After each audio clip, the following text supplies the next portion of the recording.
skin there? Yeah, I look easy. Thank you. Where you get that one there? Go home. Tell me this is foreign. Foreign? I got. If I tell you I get that, you will have to. I don't want to. Where you get it? You know what them glasses people are selling? What are you calling them? Yeah, bro. In the bush. Serious? I get about a free. Two of them free. They treat me nice. Well, they treat you nice, yeah? Yeah. Trust me. You good? Yeah.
House resumes.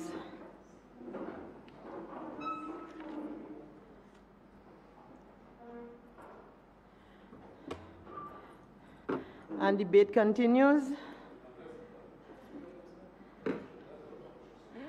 I actually saw him first, but go ahead. Okay, go ahead. Yeah, good afternoon, Madam Speaker. Good afternoon. And good afternoon to my colleagues in the And debate House. continues. I forgot that part. Yeah, thank you, Madam Speaker, and good afternoon to Dominica. Please, please. Madam Speaker, I missed the opportunity earlier to express condolences to the family of the late Jean Pestiner. So I want to take the opportunity to express condolences to the family, friends, and loved ones of the late Jean Pestiner. I also wish to do the same for the late former senator in Wesley, Mr. Carbon, and for every other Dominican who have lost a loved one over the past few days, inclusive of Mr. Ducre. Madam Speaker, I also want to take the opportunity to express gratitude to all those who continue to contribute in one way or the other to the development of Dominica, particularly the people in the Roseau South constituency. And on that note, I want to say a special good afternoon to the constituents of the Roseau South constituency. I want to thank the prayer warriors who continue to pray for yours truly and to pray for leadership and better governance in Dominica by extension. My lady, I'm sorry, my sincere. Madam Speaker, we have listened to quite a number of submissions thus far, and I do not have the time to distill every submission, but nonetheless, I will look at the Prime Minister's budget address and to highlight a few areas which I personally would like to submit on. One of the things that the Honourable Prime Minister noted in his introduction is that he said the government of Dominica wants to empower ordinary citizens to make more of their choices that will determine their future. And I think that is consistent with the United Workers' Party Team Dominica's objective. Madam Speaker,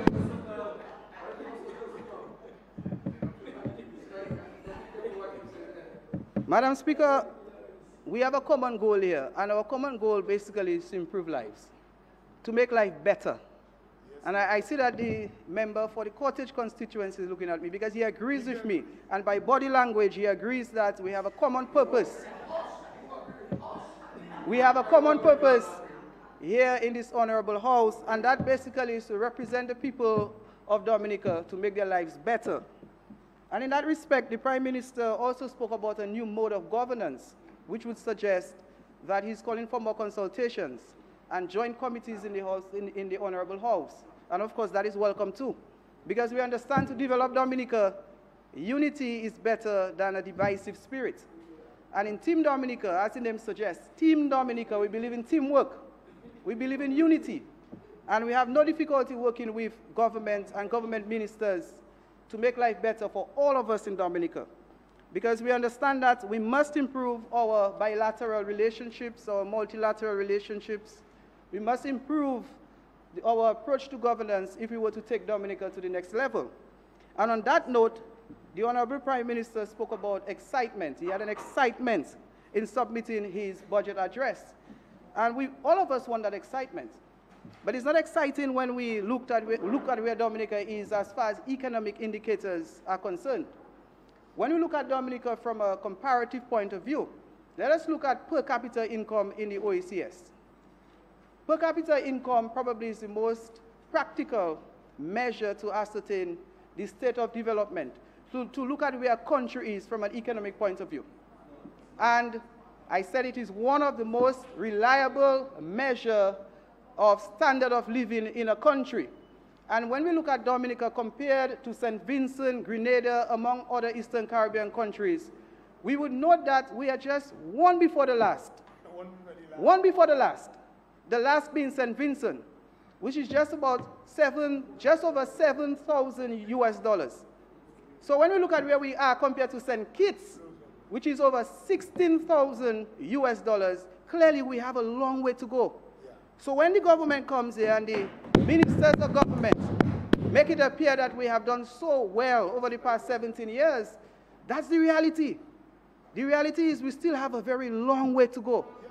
Because when you look at per capita income, basically we are looking at income per individual. For every Dominican, annually, how much money does that person attain? And we are one before the last. So we have a long way to go as far as our economic development is concerned. We are grateful we have made some progress. And when you look at the economic data, we have to admit we have made some progress. Our debt, national debt to GDP is one of the best in the region.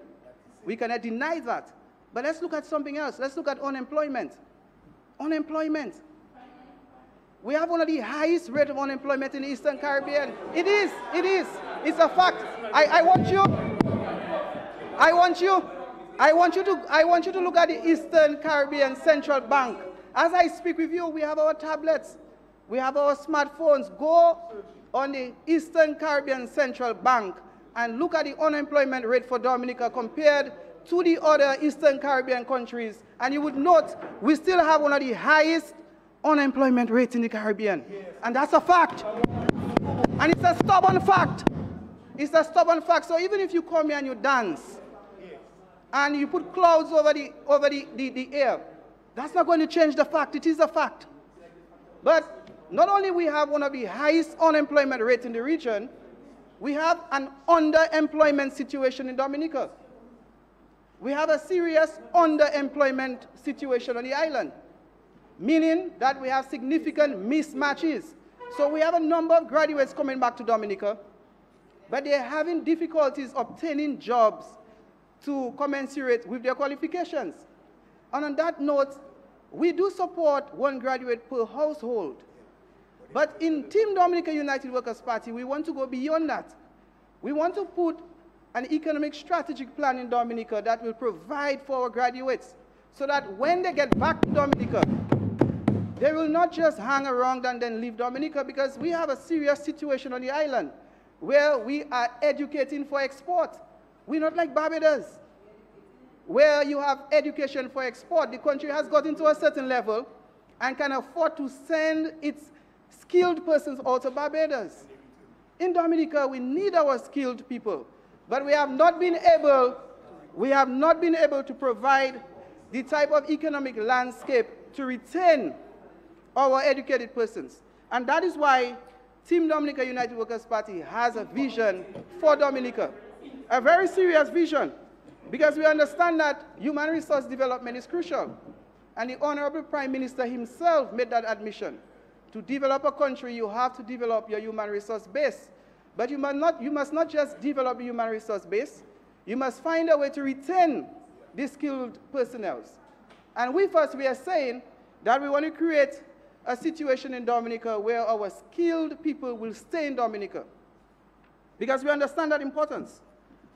Madam Speaker, going forward, and again, I want to talk about education, because I'm going to look at some subheadings. Under education, we understand that the government boasts about the right to education, and that is true. Education is a right, it's not a privilege. And that is consistent with the United Nations. That is consistent with the Education Act of Dominica. Every child should be given an opportunity to go to school. But we're having a problem with our education system now, where children who are not academically inclined are having difficulties at schools, and as such, they have to drop out. And it's about 2 years now since the government embarked on a study to ascertain what is the situation with our high school dropout rates. And we have not heard anything since then, because it is a problem. And the people who are being left behind are poor people's children.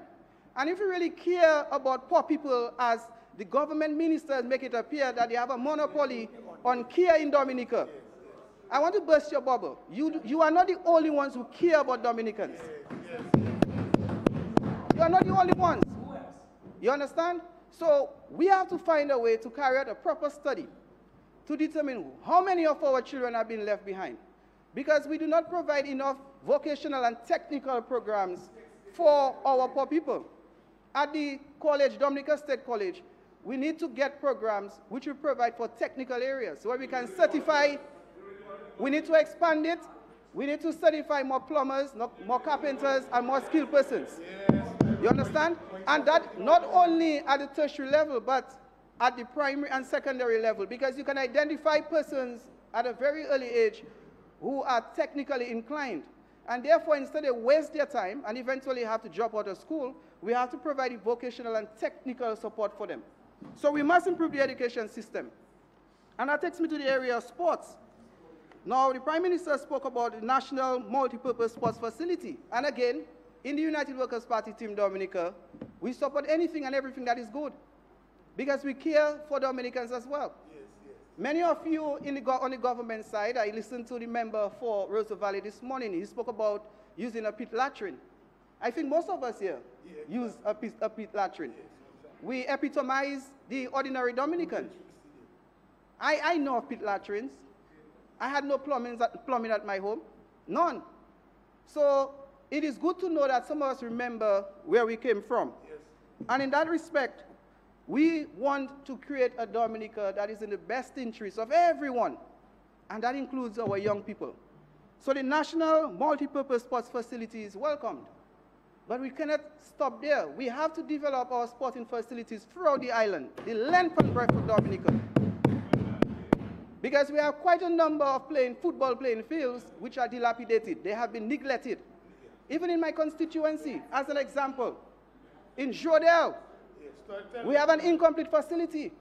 There was some haste to do some work on the Jodel playing field before the national election of 2014. And since then, there has been a complete and total abandonment, such that the young people of Jodel and Egliston are wondering whether they did something wrong to the government of Dominica, because their playing fields have been abandoned. Jodel and Egliston.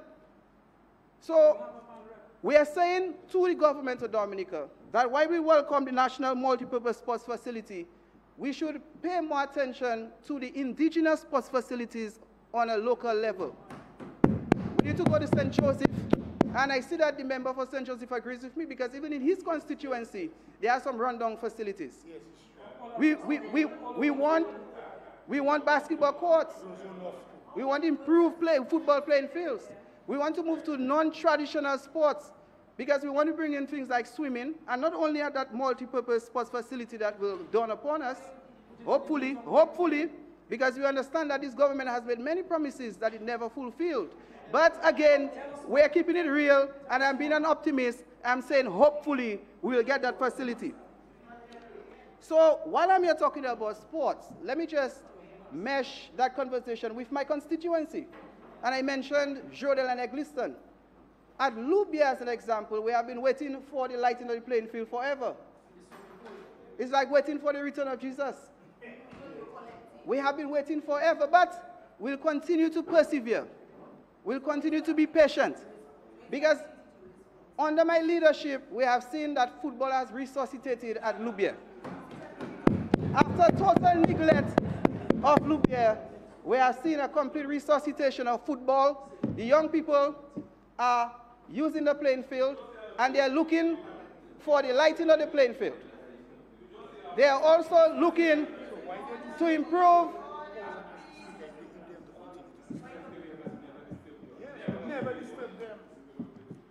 Madam Speaker, you see, truth sometimes hurts. Truth sometimes hurts, and I'm an author of truth. I am an author of truth, and it is hurting certain persons here because it's a fact. It's a fact. It's a fact that I wrote the Minister of Sports a number of letters, and she did not even have the courtesy to respond. She did not even have the professionalism to respond. But nonetheless, she's here speaking across the table. And that is the type of disposition that some ministers have, and that is why they are deemed to be incapable to continue in government.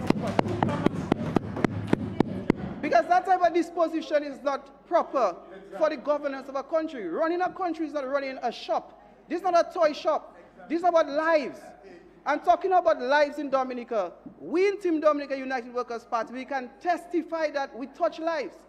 Because these ministers who have the national purse at their disposal, they have the authority and the power to simply tell people, come up to ministries and they help. In my case, as an example, I use my parliamentary salary to help to sponsor football leagues. And I can say the same for the members of Team Dominica United Workers' Party.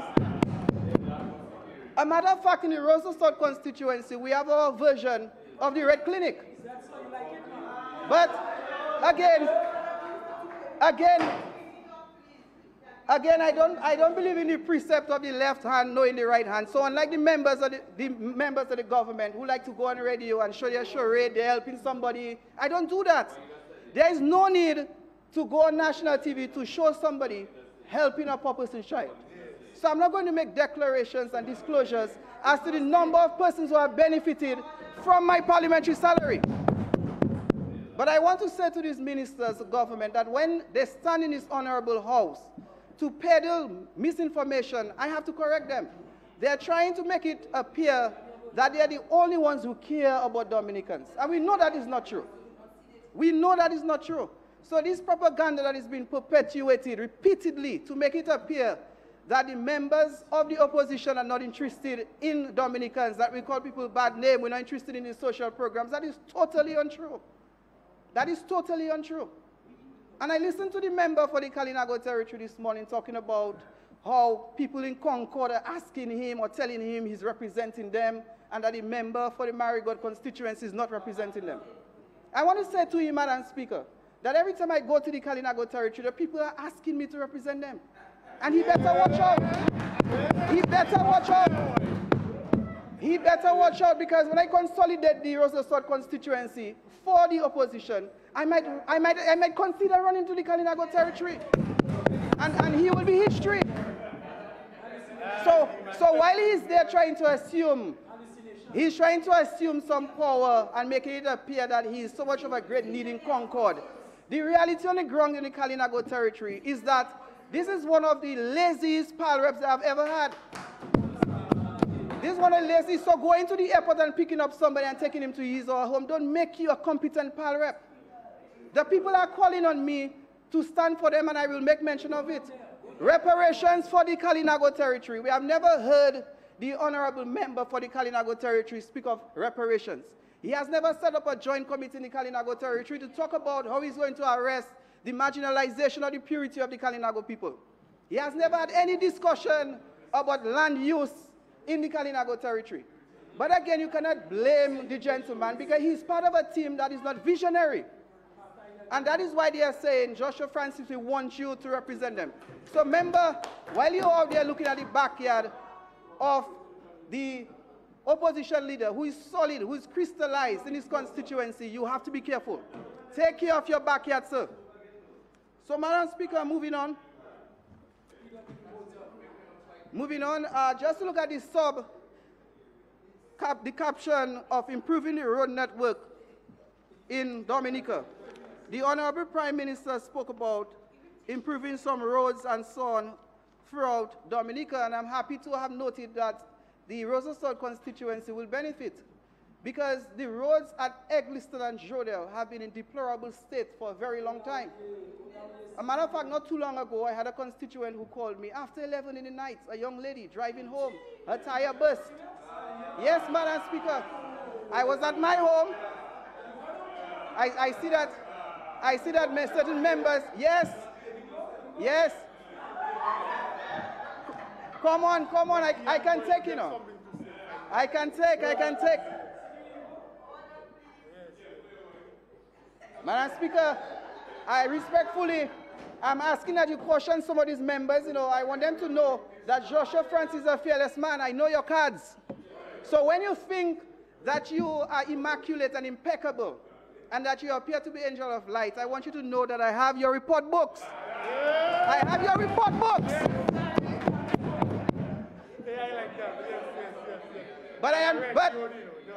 But I believe... you do understand that that is imputing improper motive, eh? Madam Speaker, respectfully, I withdraw my statement. Okay. But I was talking about the roads. We understand that developing the roads in Dominica is very difficult in view of our climatic conditions. But nonetheless, this is a government that has collected significant funds from the CBI. This government has enjoyed more revenue than any previous government. And it is, but we do not measure the government against how much revenue that has been collected, but how it has spent the revenue. Because it's not anything innovative that has been done. Selling passport does not take any serious innovation. So the point is that while we understand that the road condition in Dominica is difficult to maintain, the government has to understand that as part of caring for people, that the roads must be in better situations. It is unacceptable that the Jodel Road has been allowed to be in the state that it is currently is. But I cannot change the past. Moving forward, I'm happy that the government of Dominica has finally seen it fit to rehabilitate the roads. So I hope we do not just have a pie in the sky over the next 12 months. I hope that these roads will be rehabilitated because the people of Jodel and Eggleston will be very happy. And unlike the member and Minister of Sports, the Minister of Communication and Works was very professional in her responses to my letters. She has been very cooperative. We have had several conversations about the conditions of the road at Jodel and Eggleston. So, Madam Speaker, I'm happy that has been placed as a priority for the government of Dominica because it is a priority. The roads need to fix as soon as yesterday. Not only the Jodel and Eggleston roads are deplorable, but we have other roads in places such as Kings Hill. Madam Speaker, Kings Hill is just up the road. And the government spoke about improving the city. The Prime Minister, in his address, spoke about improving the city. I want to say that Kings Hill is on the periphery of the city, and in certain respects, geographically, we can say that it's part of the city. So while we are improving certain roads in the central district business center of Dominica, we have to consider the sidewalks and the roads on the periphery. And the Kings Hill roads require urgent attention. Now again, in the budget address of the Prime Minister, he spoke about allocation of funds for the You have 5 minutes left. for the Monbus Road. But we are saying the Monbus Road is just part of the equation. We need funds for the Center Street, Back Street, and throughout the catchment area of Kings Hill. We also have a situation with roads at Emsall. I see some work is happening up there, and we're happy about that. I'm also happy to note that the bridge between Bath Estate and Emsall will finally be constructed. Again, we're hoping that it's not just a promise. We are looking forward to the fruition of that undertaken by the government of Dominica. So, Madam Speaker, we want to see an improvement in the road network. At Wall House and Castle Comfort, we understand that these areas are private development areas, but nonetheless, again, a caring government will allocate sufficient funding for the improvement of these roads. So, Madam Speaker, moving on, in the presentation of the Prime Minister, he spoke about increasing the threshold for persons with a certain income tax exemptions.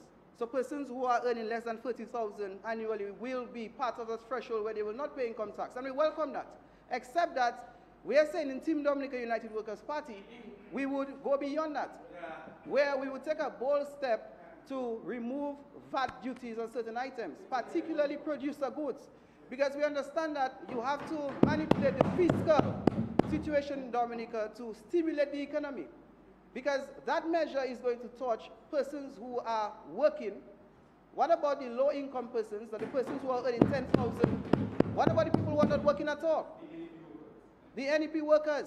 What we are saying is that had the government remove VAT or reduce VAT on certain consumption items, that would touch more lives. It would be more equitable, and at the same time, it would help stimulate the economy on a broader level. Madam Speaker. So, Madam Speaker, again, you understand the vision in Team Dominica United Workers' Party. You heard the leader of the opposition, the Honourable Lennox Linton, spoke about enjoying and realizing a higher economic growth in Dominica. For us to really expand the economy, and again, we welcome a larger budget because we understand a larger budget would mean increased government expenditure, a greater inflow of funds into the economy, and therefore we expect the multiplier effect to expand, hence a larger economy, more people with money in their pockets. But we are saying that as better managers in Team Dominica United Workers' Party, better managers, and we have a record. My colleague right next to me has a history of, that is a member for Rosa Central, has a history of proper and good management, contrary to what you all are saying. Contrary to what you all are saying on the government side. Yes, member for Portsmouth. So we are good managers. Order, please. Now, quickly, I know I don't have much time, but I want to move to the area of the allocation of funding for cancer patients. Again, we are visionaries in the opposition because we understand that we do not only, and we should not only care for persons who are sick, but we have to find a way to prevent people from getting sick. And we have appreciation for science. So what we are saying is that the government could allocate funding for research because we understand that Dominica has one of the highest cancer rates in the Caribbean. That's not so. And that's a fact. So if you really care about people, then allocate some funds to ascertain why is it that so many people are getting cancers in Dominica. Could it be something local? Could it be something in our soils, in our water? So we are saying, in Team Dominica United Workers Party, that while some guys here, well, I sincerely apologize, Madam Speaker, while members of the government are saying, that they care about Dominica so much, and we are not disputing that. They may have some care, but we care even more by saying that it's time that we promote science on the island. Research. We need to promote research. We need to find a way to understand why is it that so many persons are getting cancers. We may be able to save lives. At least let's start the conversation. Madam Speaker, another area which I found or find to be of note is that given that climate change You is have a half a universal minute subject. left. Yeah, 5 minutes. Madam Speaker, I move that the member receive an additional 5 minutes, Madam Speaker. Second. It has been moved and seconded that the member get a further 5 minutes to complete his contribution. Those in favor? Aye. Those against? Yes, Madam Speaker. I think many of them are still abstaining. May I, Madam Speaker? Yes, you have half a minute to make your final statement. half a minute? Yes, Wow. that's what I told you before. Madam Speaker, climate change. It is embarrassing to the government that a budget address in 2017 made no mention of allocation of funds for climate change. Nothing about reducing the vulnerability of Dominica to natural disasters. Nothing. In my constituency, as an example, we have quite a number of chattel homes on the coastal areas. A government with a vision would ensure that it has a committee in place so that it can conduct projects to determine how is it that it's going to reduce the vulnerability of these areas to natural disasters, especially in view of what Your transpired last with Tropical sentence, Storm you're America. over time. Thank you, Madam Speaker.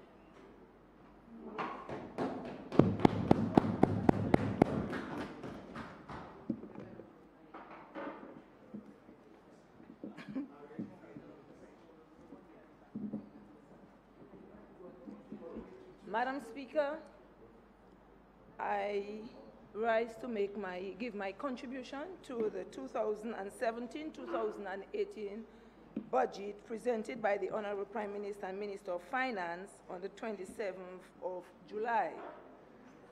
Madam Speaker, when the Prime Minister presented the budget, he presented a plan, Madam Speaker, that continues to give direction to our development agenda in Dominica.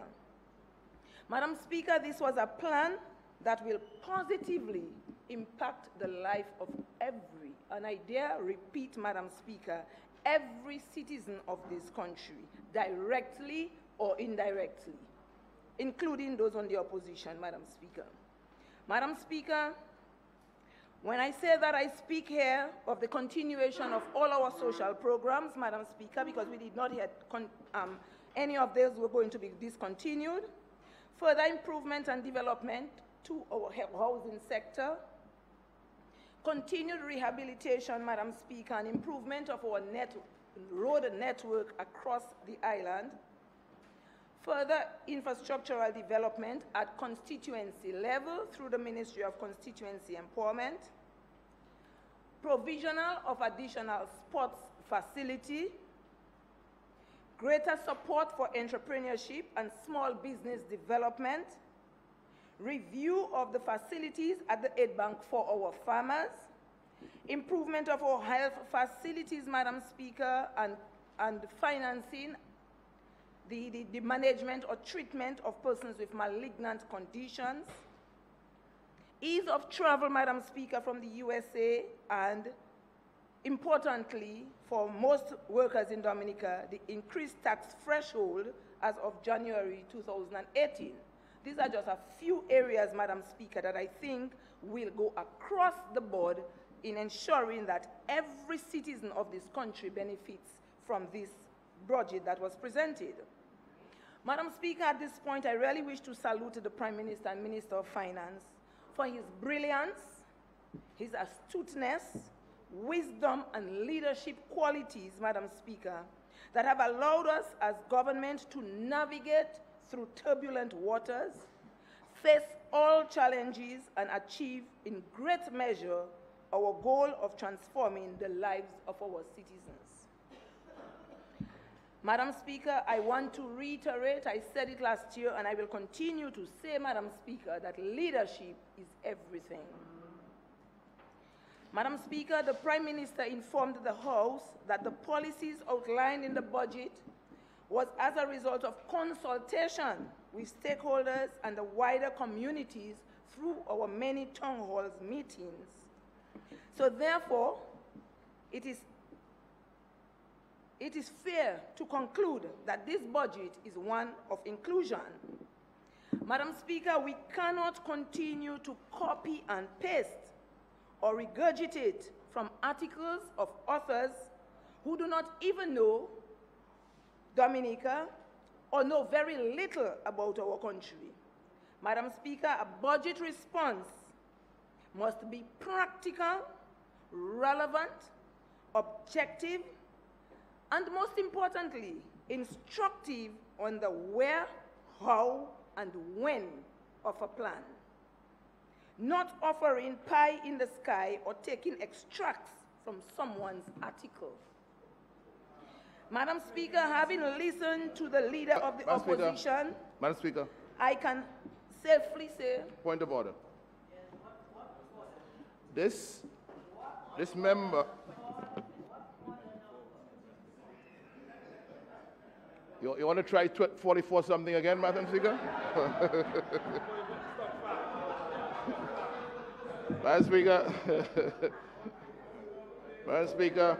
I don't want to try anything. You will notice I'm quite accurate, and I would suggest you be the same. And I just hope, Madam Speaker, when other members on the other side rise on points of order, you'll ask them specifically, like you have requested of me, the points of order is standing on. 44-6. No members shall... Just one moment. You will be respectful to the chair, okay? You don't seem to know about respect, but I think in this house I will have to teach you. I'm not going to stand nonsense from you at all anymore. I've had enough. No kind of offside remarks will I tolerate. What are you talking about? Exactly that. What are you talking about? Exactly that. Exactly that.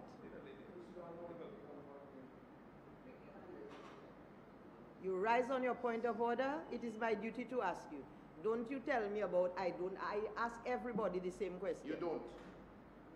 That is your opinion, but then you know how your opinion stands. But you What are you saying? You know you don't.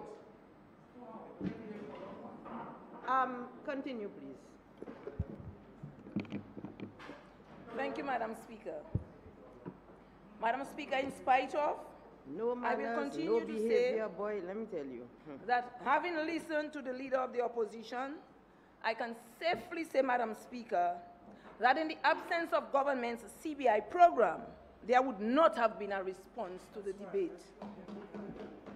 On the other hand, we can say the amount of time spent on the CBI program is indicative of the importance or relevance of the program to Dominica. It is common knowledge that the leader of the opposition is very uncomfortable with the positive impact this program is having on this country under the leadership of Dr. Roosevelt Skerrit, which will ultimately see his desire to become the Prime Minister and Minister of Finance remaining a fantasy. Madam Speaker, as the Minister responsible for youth, sports, culture, and constituency empowerment, I have to recognize the effort of the hard work of the staff of the ministry, and specifically the heads of the various departments who are mandated to carry on the responsibilities or the duties of the ministry. Madam Speaker, some people are trying to play, Madam Speaker, on the minds of our vulnerable young people, giving them the impression that nothing has been done for our young people in Dominica. Madam Speaker, as the Minister responsible for youth, I would like to request the permission of the Minister of Education to allow me to touch briefly on education, which is in great measure youth-driven. Madam Speaker, our young people, and I really would like our young people to pay attention to it, and even the adults who can probably impart that information and help them to recognize those who are trying to inform them or tell them or mislead them into believing that nothing is happening to them. I do not think they have the interests of the young people at heart. Madam Speaker, I speak here of universal primary, secondary education. That is through the Ministry of Education, and I will indicate the ministries responsible. Madam Speaker, I speak of the increased access to college and university. Never in the history of Dominica we had this amount of young people going to college and university. Madam Speaker, technical vocational skills through the schools and youth center across the island. Madam Speaker, I also want to make mention of the Dominica Youth Business Trust Program, the entrepreneurship program through the Ministry of Commerce, Ministry of Agriculture, Ministry of Youth, all in collaboration with each other.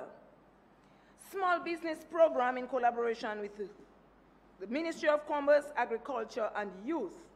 The National Employment Program under the Ministry of Trade. National security through some of the justice reform programs and all of the other support programs that they share. The Ministry of Health, Madam Speaker, for all of the programs within the Ministry of Health that impacts and touch the lives of our young people. And Madam Speaker, these are just a few areas, but as I go down through the Ministry of Youth, I will expound a bit on some of them. But it would be interesting, Madam Speaker, to look through all of those ministries, and probably I may have missed out one or two ministries, and to put a figure to the cost or the amount of money spent on programs for our young people in Dominica, and then we would recognize the percentage of those budgets that are being spent on ensuring that our youth can receive the level of support that they require, to ensure that they can grow well academically, to ensure that we can develop their skills to the maximum, to ensure that we can provide them with opportunities for their own empowerment, Madam Speaker. Madam Speaker, under the Youth Development Division, this division continues to work through its many programs, and some of which I mentioned up there. The technical vocational skills, Madam Speaker, for example. Madam Speaker, in the year under review, which was last financial year, we had 293 young people being trained, Madam Speaker, in various modules, to include sewing, woodwork, fish pot making, hairstyling, pedicure, manicure, aesthetics, garment manufacturing. And Madam Speaker, if we are to look at those programs, we will understand that all of these things are very relevant and required in this present era.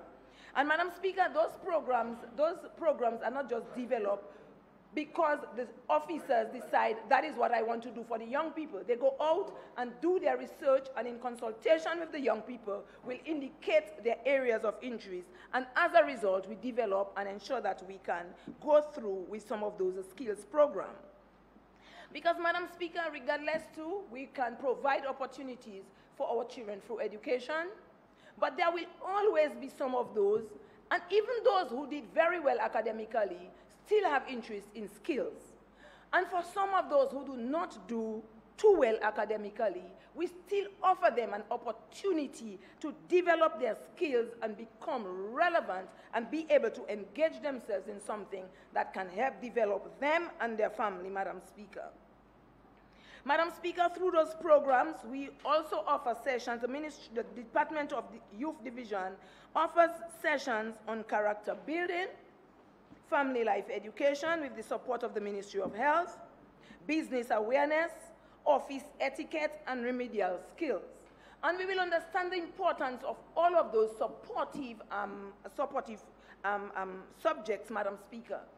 Because it is all well and good to provide them with a skill, but, Madam Speaker, it is very important that we pay attention to the holistic development of the young people. Providing them the education, yes, but, Madam Speaker, they must be placed in a position where they can present themselves, they can speak, Madam Speaker, they can defend themselves, they can be objective, they can be critical in their thinking, Madam Speaker, and they know, they are well informed that they can make right choices in life, Madam Speaker. Madam Speaker, we also, through that program, Madam Speaker, we were able to obtain 40% of the people who did those programs, Madam Speaker, were able to attain job placements, Madam Speaker. And that is, Madam Speaker, dealing with or addressing some of the unemployment issues. Until such time that, Madam Speaker, they become competent and can move on their own. Madam Speaker, in the Eastern District, and my colleagues from that area will bear me out, we had the Ministry of Youth was able to conduct fish pot making and boat making module with the assistance of the Ministry of Agriculture and Commerce, and then these people will be, are very functional, are well functional in the Cassibus constituency, Madam Speaker, and the PAL rep will probably speak to that. Madam Speaker, we also hope to begin to allow or make space available for some young men who completed an auto body repair workshop in that very area. In 2017-2018, Madam Speaker, we will continue to explore all other areas based on the job market requirements to ensure that we can provide the young people with the necessary skills and information that they can avail themselves for those opportunities. Madam Speaker, youth entrepreneurship and employment through the Dominica Youth Business Trust. We are very much aware of an injections of funds of $1 million that the government made earlier this year to the Dominica Youth Business Trust to facilitate, Madam Speaker, lending to the young people who do not have collateral and find it very difficult to move ahead with their businesses.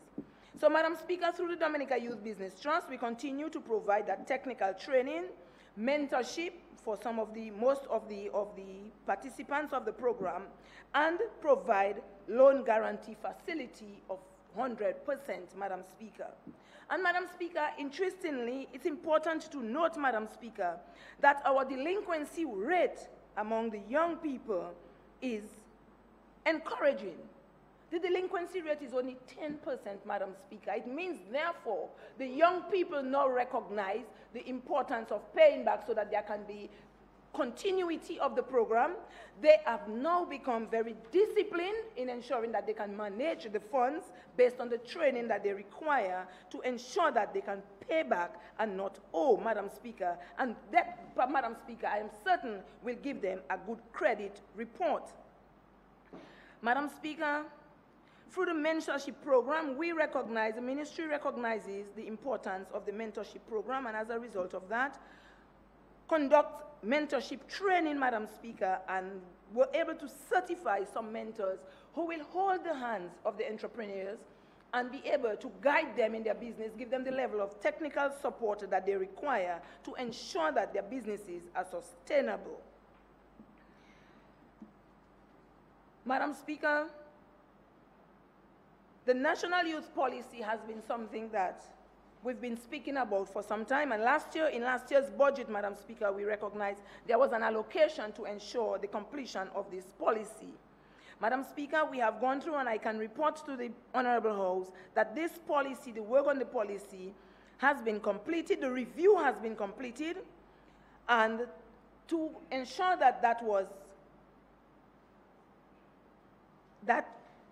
to ensure the inclusion of all of the young people, numerous workshops and numerous meetings and consultations were held, and we had over 1,000 young people involved in all of the consultations, Madam Speaker, to ensure that they can identify with the content of the policy and it can be readily received by them, and they too can execute and carry on with the work within the policy. Madam Speaker, the policy articulated 8 strategic priority areas for action. And these priority areas, Madam Speaker, are areas that will look at the holistic development of the young people, all areas that are impacting the lives of the young people, negatively or positively, areas where they can be more involved or included in decision-making, Madam Speaker, their well-being, Madam Speaker, and everything, as I said, that will ensure that our young people, at the end of all of the programs that we will be implementing, or the support programs that will be, or all of the increase or improvement to our programs, that our young people, Madam Speaker, will be well placed, Madam Speaker, to fit in nicely into society. Madam Speaker, we also try to ensure and to encourage our young people, not just to receive, but to be able to give back to our country. And so we promote through the Department of Youth a volunteerism program where every summer, Madam Speaker, we get the students from the college and students from the high school to come out in the various communities to engage themselves in giving back to the community. And I want to congratulate the 220 young people who were engaged in 24 projects across 24 communities over the past year. And Madam Speaker, I want to say that the Kudme spirit in Dominica was on a low, and the government initiated a Kudme activity, which in itself will generate interest, Madam Speaker, and it has generated interest. And we must lead by example and let our young people see that all we do give back to the community, and that too can encourage them, Madam Speaker. Madam Speaker, by those activities, the country, we save quite a bit of money in doing projects for the community that everybody can benefit from. Madam Speaker, the Youth Division is also aware of some of our young boys and girls who are falling through the cracks, Madam Speaker, and find themselves involved in deviant behavior. And so there is a program, the Youth at Risk program, where we try to establish or develop activities where they will be engaged in that will be able to bring them back into society, Madam Speaker. And Madam Speaker, we were able, as a result of that program, to get school dropouts into programs, Madam Speaker, and get them involved in positive community activities. As a result of that program, Madam Speaker, we have a modern and state-of-the-art multimedia center and recording studio, which is 90% complete, Madam Speaker, in the Marigot constituency. And that took place at the Marigot Youth Center, where our young people can now go out there, because we know our young people have that love for music and for rap and for all of those kinds of music, where they can go and do their own recording of videos and have those things played on, if it's the website or, you know, whatever medium that are available to them, Madam Speaker. Madam Speaker, our young people again in agriculture. And we try to promote agriculture and the use of local produce through the 4-H clubs at the various schools, primary and secondary school. And the youth division goes out there and ensure that most of the schools have programs with the 4-H club.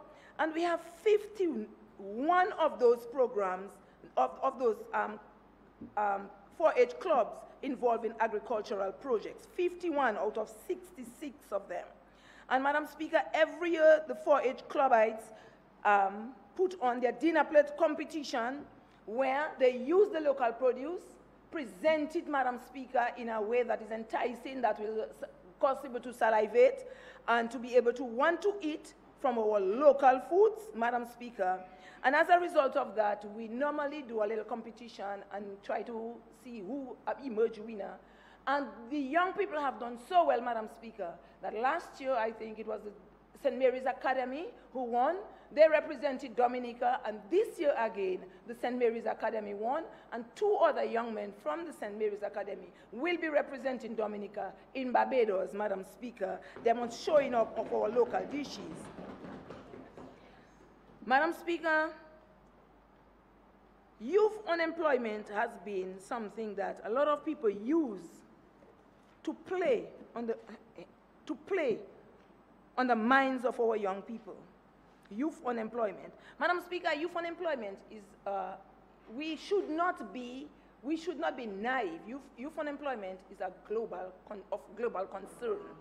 Madam Speaker, it is not peculiar to Dominica. Everywhere. If you go through global reports, you will see, Madam Speaker, the level of unemployment that is all over. But, Madam Speaker, one of the things, I mentioned quite a few of the areas where government initiate programs that will seek to address the unemployment issue. But one of those I want to make special mention of is the National Employment Program, Madam Speaker. Madam Speaker, in 2016, youth unemployment, in 2016, Madam Speaker, through the National Employment Program, we were able to engage 68% of the people who were engaged were young people. 68% of those engaged were young people, Madam Speaker. And Madam Speaker, the statistical data on unemployment reveals that unemployment among the 15 to 34 age group was 32.1% before the National Employment Program started. That was 32.1. In 2016, it was 23%. So we saw a drop in the unemployment of the young people between the ages of 15 to 34. You were not listening. Now, Madam Speaker,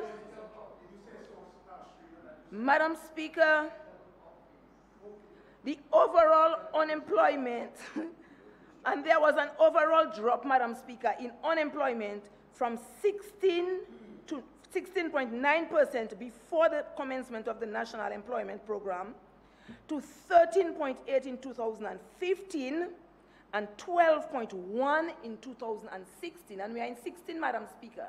And I'm certain I can, without a doubt, that in 2017, it is much lower, Madam Speaker. Because of the amount of people that have now been engaged, I can almost say that there is a drop in that level of unemployment, Madam Speaker. And Madam Speaker, it is worth speaking about and worth noting, because the member of on the opposition will not mention it because they want our young people to think that they are worse off. But Madam Speaker, what is also very important, I heard the member for the Roseau South constituency making reference to underemployment and that the people are working at jobs that is not, the payment is not commensurate with the qualification. But Madam Speaker, I want to defy him on that one. Because Madam Speaker, when the students come back from the university, and that was against that backdrop, and some of the others were employed locally when the program started, And Madam Speaker, when the people came back from university, I do not want to speak, but I think the minister has already spoken, so I will expound a little where all the various areas were looked, people qualifications were looked at, the hours of work were looked at, the number of days that they would be working, their skills, whether they were skilled in the areas, and Madam Speaker, they were placed in positions where they would get a payment, salary that was commensurate to their qualification, Madam Speaker. We did not take university graduates and put them in the community to do cleanup and beautification. We placed them in the public and private sector, in the banks and other institutions, in the ministries, hospital, all over, where we think it was a par with their qualification, Madam Speaker. So we must not come here and try to mislead people and think that we just place people into jobs and underpaying them. Because even those who are in the community, Madam Speaker, if they were to leave, for example, I can speak of Grand Bay, if they were to leave Grand Bay and get into Roseau to work, they would have to pay transportation, they would have to work with money to eat something while they're in Roseau, and some of them work in Roseau for less than they are getting in the constituency now, Madam Speaker. So, Madam Speaker, having said that, Madam Speaker, I want to tell the member for Roseau South to will and come again, make sure he does his work to find out. Madam, he's listening, don't you worry, when they're out there, they're listening. Madam Speaker, we also see unemployment, after the NEP program, Madam Speaker, we have the entrepreneurship program, and we heard in the Prime Minister's presentation of the budget an allocation that was going to go towards entrepreneurship to ensure that we can provide greater opportunities for those wanting to go into small businesses and into their own little businesses. But Madam Speaker, we must recognize that I always say it, and I will continue to say it, that no government across the globe can employ everybody. There will always be unemployment among us, always. But Madam Speaker, we must help our young people and those who are unemployed to identify areas where they can fit in, work with them to ensure that they can get themselves gainfully employed. And Madam Speaker, that is what we are doing through the entrepreneurship program, through the small business programs, and through the national employment program to a certain extent, Madam Speaker. So we really want them to ensure that they take advantage of the opportunities. Madam Speaker, having gone through all this morning I sat and I thought, if we really have to look at all of the programs that are impacting the lives of the young people, I really wonder who is to be blamed? Who is to be blamed for some of the deviant behavior that's going outside there? Some of the people who are unemployed, Madam Speaker, because some of them, the opportunities are there, but they don't take advantage of it, Madam Speaker.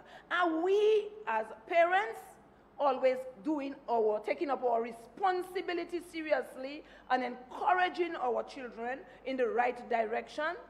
Are we, instead of going out there and probably just on the roadside encouraging and making and getting people a little upset and trying to see if we can get our people a little into deviant behavior and trying to antagonize them, Madam Speaker, into revolting in the country? Are we spending time with them, getting to know all of the programs that are available, Madam Speaker, and encouraging them to fit into those programs? Are we doing that, Madam Speaker? So if some of our young people do not take advantage of those things, many people who sit and criticize the work of the government should take blame for that, because they cannot say that they haven't been encouraging people to take advantage. Instead, they will sit and make them think that nothing is happening. And for those who are vulnerable, they might fall prey to a statement like that. But I really want them to sit back and look at all of the programs under all of the ministry and recognize that government in its own, government can provide you with everything, but you have to avail yourself to take advantage of those opportunities, Madam Speaker. Madam Speaker, I will now move to sports development, and I will try to go a little faster because I really do not want to have to ask for any more time. Madam Speaker, but I sat and I listened again to the member of the Roseau South constituency. I will really point my finger at him, although I really am one person who think I don't have energy to spend and waste with the opposition because there is too much work for us to do. So I really don't have much time. But sometimes you have to refute some of the things that they are saying. Madam Speaker, he sat there and he's saying, he's looking at all of the sports facility across the country that he thinks is in poor condition. But Madam Speaker, he has not made mention of all of the new sports facility that this administration has constructed, and the improvement to many others, Madam Speaker. He has not made mention of any of that. We must, while he is talking about objectivity, he must not be biased in making those kind of statements. And I always say, Madam Speaker, that the government will provide you with the facility. And if you are a sportsman and woman and you are somebody who is interested in sports, Madam Speaker, while it is true that we are sending out, we have programs where we go out and assist with some of the fields, but Madam Speaker, people must take ownership of those facilities and do what they are supposed to do to ensure that it is maintained at the level at which they want it for use, Madam Speaker. Too often we have to, and people ask for playing fields, Madam Speaker. They ask for new field, they ask for lights on the playing field, improved basketball courts. Granted, I mean, everybody wants the best, and we will try our best to give it to them. But, Madam Speaker, people must take ownership of those facilities, and they must do what they have to do. And most importantly, they must use them, because they ask for it. And sometimes when they get it, some people make very good use of it, but some of them are just there, and people don't always even use them. But if they do not have it, you have some people making us believe that nothing is happening. But, Madam Speaker, if we have to speak of, I will probably just reiterate a few, highlight some of those areas in sports. The sports division, under the Ministry of Sports, Madam Speaker, we did work recently on in last budget, there was money appropriated for the improvement of the stadium, and we see, Madam Speaker, where we spent $600,000 on trying to re-roof part of the health center of the stadium. We also spent money on the stairways and on the railing, Madam Speaker, because some of them, you know, you have to ensure that they are properly maintained, because we have to ensure that we maintain that international standard to host our matches. And even for us locally, we want to ensure that the ambience in which we sit and look at those games is encouraging. Madam Speaker, last year's budget, we had monies for the installation of a scoreboard. And we spent $1.3 million to purchase a scoreboard, which was installed in preparation for the test match between the West Indies and Pakistan, Madam Speaker. And, Madam Speaker, while some people will sit and criticize, but during the test match, Madam Speaker, the chairman of the West Indies Cricket Board claimed that Dominica's scoreboard is the best in the region presently, Madam Speaker. The best in the region. So, Madam Speaker, this year we will continue to work and to maintain the stadium. And, Madam Speaker, we will be spending $1.1 million to improve the lighting, because from time to time you may have, you know, a little problems with the light. So we will be spending $1.1 million, a little above that, into improving the lights at the stadium, Madam Speaker. Madam Speaker, our community people ask for lights on the playing fields. And, Madam Speaker, Honourable St. Jean and Honourable Cassius and others can speak to the lighting on our playing fields to the tune of $749,000 and some more dollars, Madam Speaker, that was spent in the past financial year. And, Madam Speaker, even if I speak to that, later on, I am sure Honourable Charles spoke to the lighting on her facilities in Point Michel and Soufriere. And quite a few of my colleagues will do some of it under constituency empowerment as an area of priority, Madam Speaker. So, Madam Speaker, we have not just 5, but we have lighting of playing fields and basketball courts taking place in other parts of the country, Madam Speaker. Madam Speaker, the covering of the Massac basketball courts, I am happy to inform the House that to date, Mr. Honourable Blackmore, that the components from Trinidad have been shipped, as far as we know. They should be, if not on island already, they should be on island very, very soon. And we are hoping that we can see the installation and the work being done the first quarter of this financial year. All of that to the tune of over $600,000, Madam Speaker. Madam Speaker, we listened to the concerns of our athletes, and they've been requesting a synthetic track. While it is true, Madam Speaker, we do not have it in the supplement in the budget before us, but I can tell you work continues, and we are working feverishly to ensure that we can acquire the land from the Dominica Social Security. So we are committed to developing the synthetic track, 400-meter synthetic track for our athletes, Madam Speaker.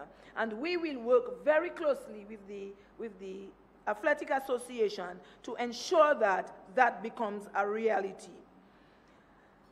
Madam Speaker, the National Multipurpose Sports Complex has been in the air, and we've been speaking ad nauseum about it over the past few days, because we are now into action and not just words, Madam Speaker. Madam Speaker, this facility will be able to accommodate basketball, volleyball, netball, tennis, and a swimming pool, Madam Speaker. Seating capacity we expect to be at 3,000 persons, Madam Speaker.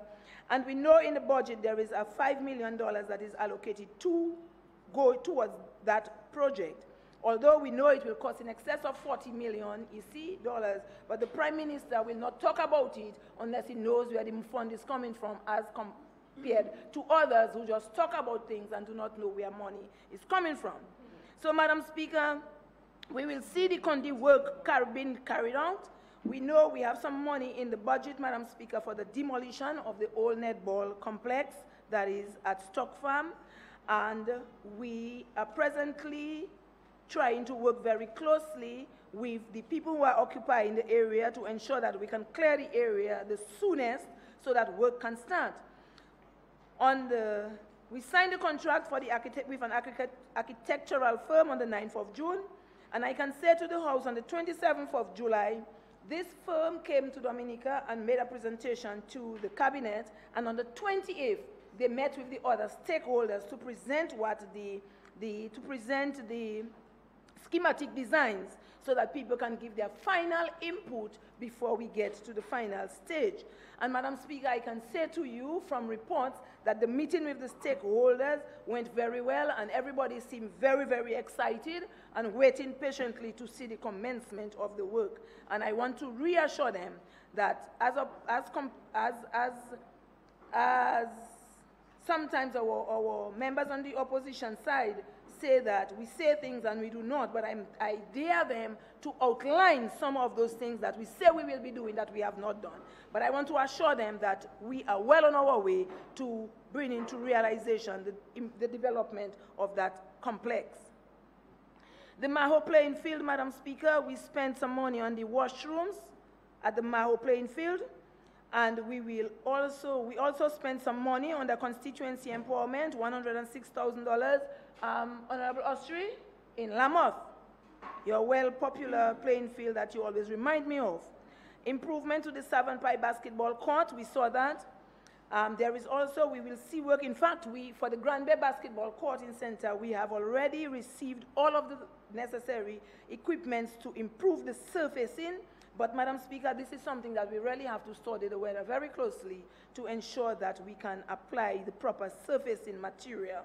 And so, in the new financial year, as soon as the weather, in fact, it is there already, as soon as the weather can give us the little chance, we will see improvement to that area. And in the new financial year, we will see other amenities added to that area where people can now come and enjoy basketball matches just like my colleague in Pishland. So we will see improvement to that basketball area. As I said, $201,000, Honourable Charles, went to Point Michel for your basketball court, and your Soufriere basketball court, in excess of $98,000 went in those two areas. So, Madam Speaker, there is a lot of work going on those areas. The member for Roseau South again spoke of lighting at the Loubier playing field, but, Madam Speaker, the monies the Prime Minister did approve some money for that lighting.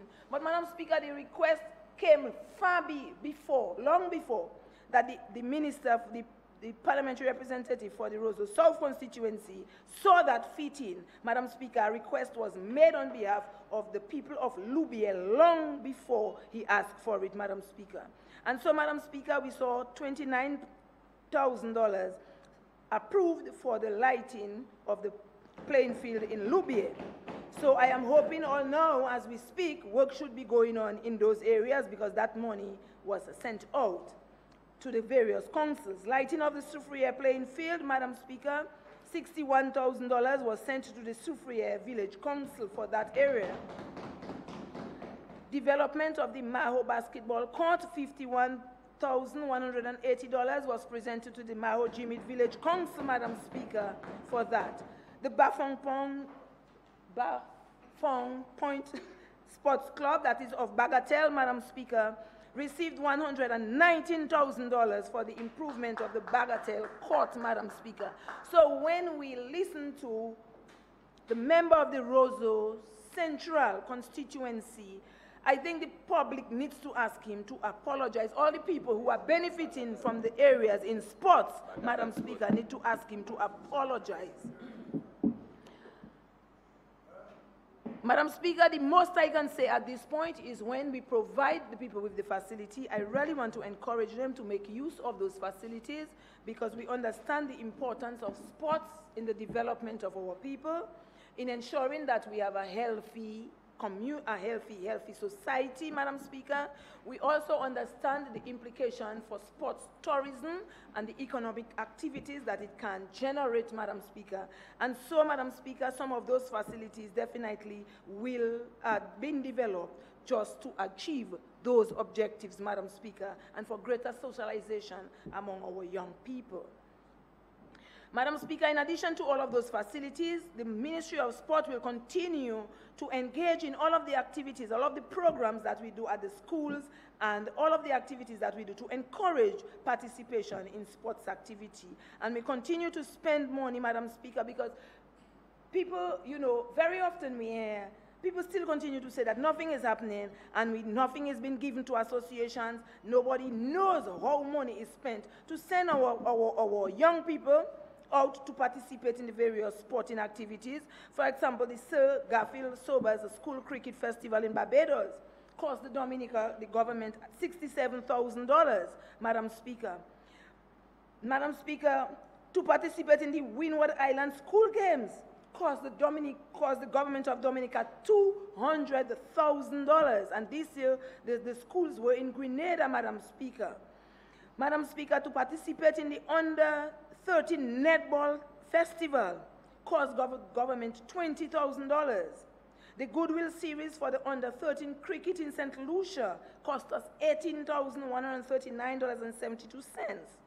Participation in the 216 Caribbean Under-16 Netball cost us $47,770.16, Madam Speaker.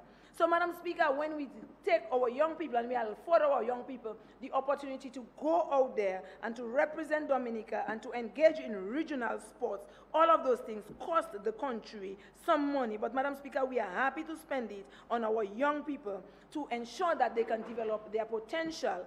And, Madam Speaker, even at this point, I want to really commend, I guess, I'm not sure if his parents are listening, I want to commend Mr. Alec Athanas, who made it into the West Indies under-19 team from the Grand Bay constituency, Madam Speaker.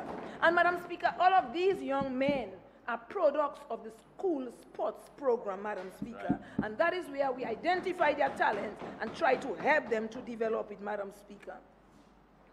Madam Speaker, we will continue. I will not run into all of those programs, but we will continue under the sports division to run all our programs and to ensure that wherever possible that we can improve. We have been able to achieve 100% coverage or engagement in some of the schools, but we really want to see if we can extend as far as humanly possible to make sure that we can succeed in generating more sporting activities at the school.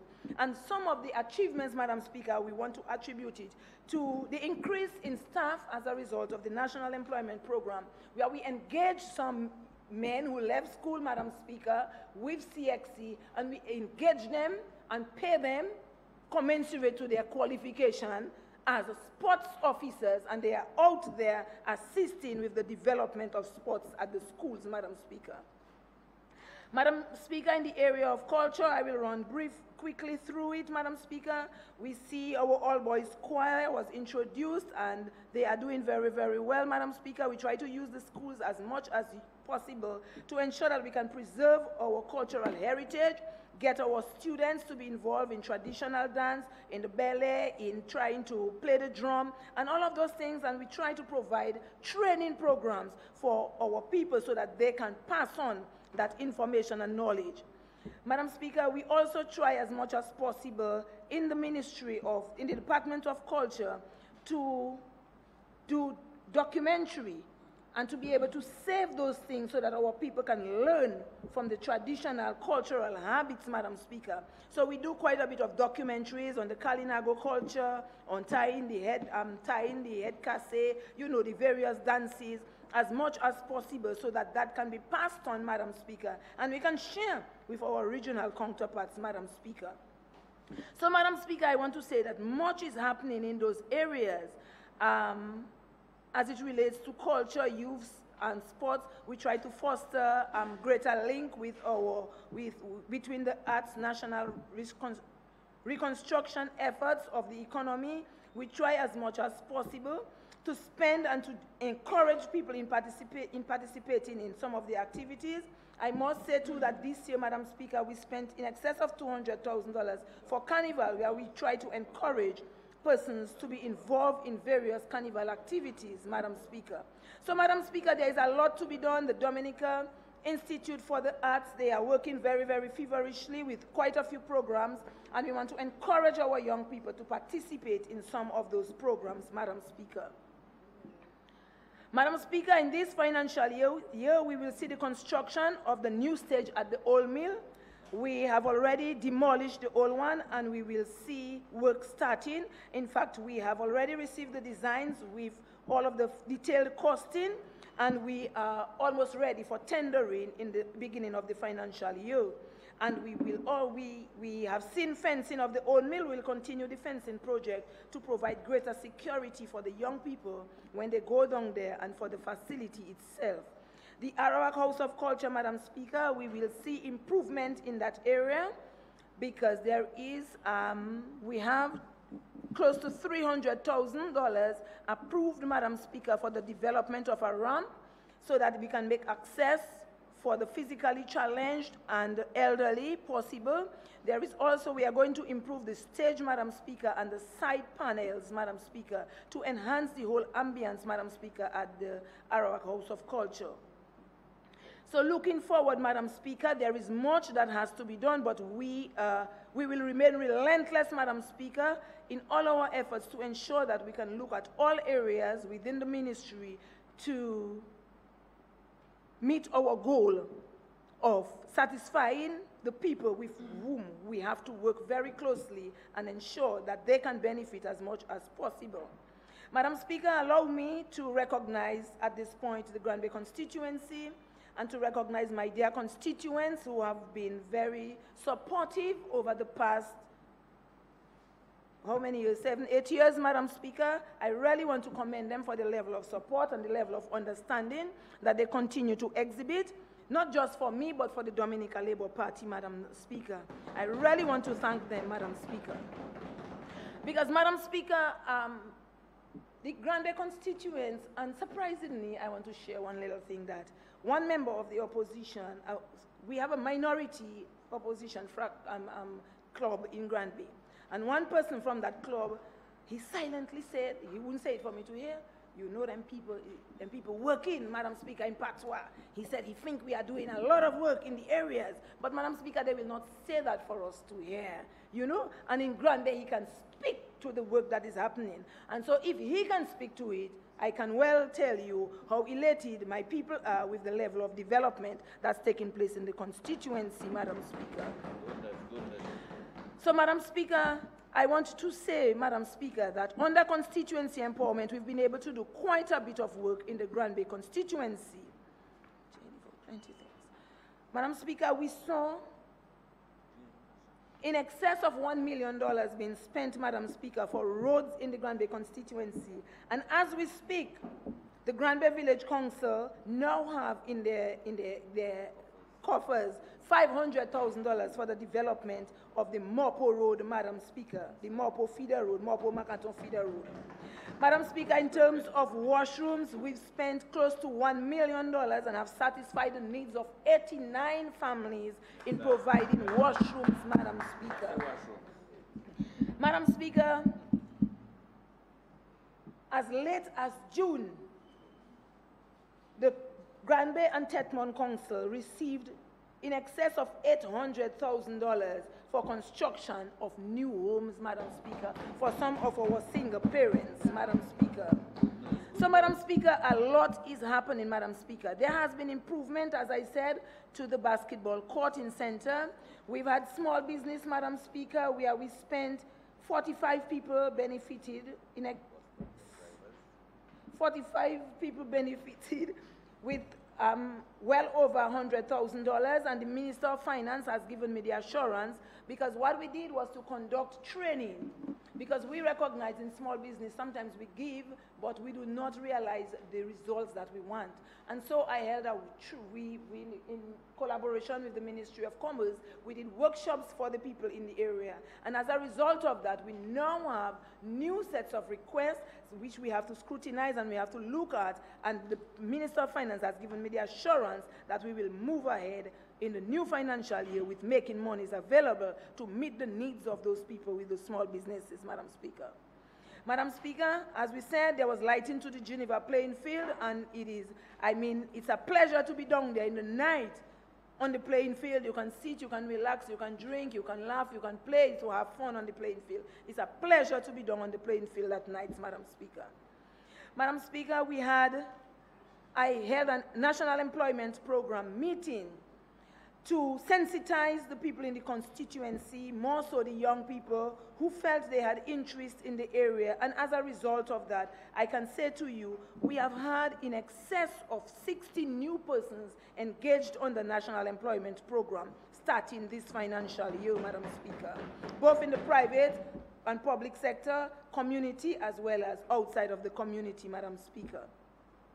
Madam Speaker, in Tetmon and Grand Bay, one of the things that I found is that we have quite a few mothers, Madam Speaker, who are really challenged, unemployed, have to take care of their families, and so I, from time to time, have meetings with them and listen to them and ask them to make recommendations. What would they like, Madam Speaker, so that we can develop programs to meet their needs.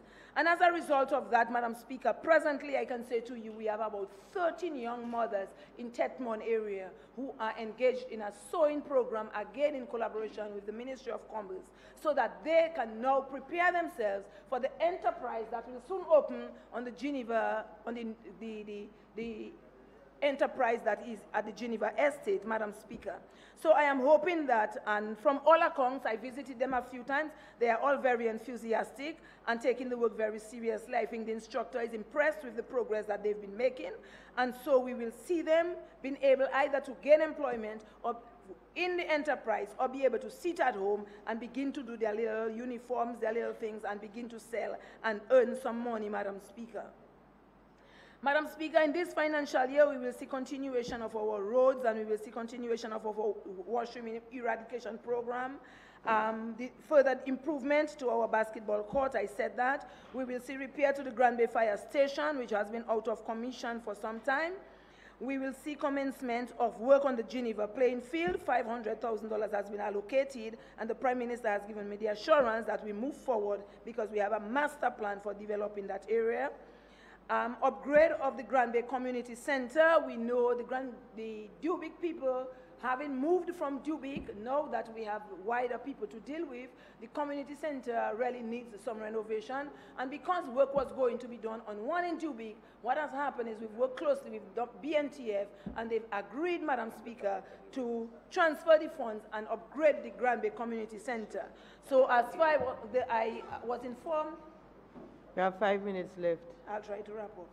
I was informed that we are close to tendering, Madam Speaker, on those projects.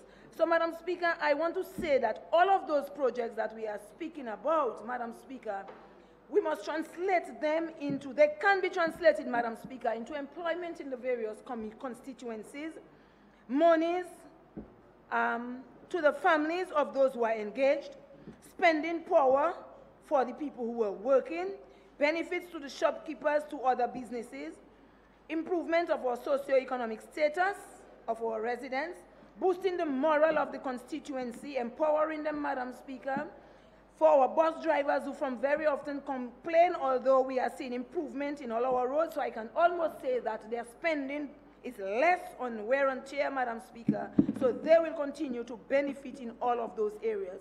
So, Madam Speaker, I want to commend the Grand Bay constituency for all of what they've been doing and all the support that they've been giving.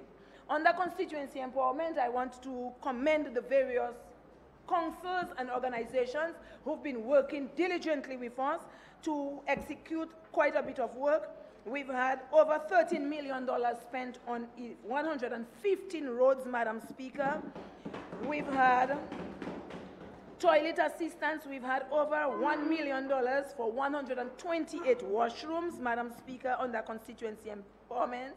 Small business, we've had 90 persons benefiting to the tune of almost $500,000, Madam Speaker.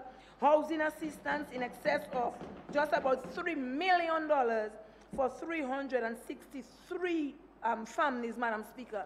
So quite a bit is being done through the Ministry of Constituency Empowerment, and I really want to commend my colleagues for the level of support that they continue to give in executing some of those projects, Madam Speaker. So in the ministry, Madam Speaker, we will continue to work, and we can go through the capital estimates, and we will see all of the other projects that we will be executing to ensure that we can improve sports in Dominica, we can empower our young people, Madam Speaker, we can promote and preserve our culture, we can bring empowerment in the constituency and transform the lives of our constituents. So, Madam Speaker, with that being said, I really want to say that I have no reservation in giving my full support to a budget that I think is people-oriented, well-thought, well put together, and will benefit the wider society. Thank you very much.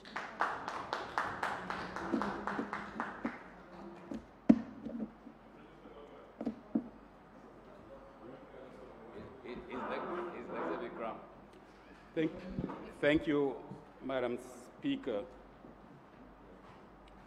Madam Speaker, I rise to make my contribution to the 2017-2018 budget address and estimates presented by the Honourable Prime Minister and Minister for Finance.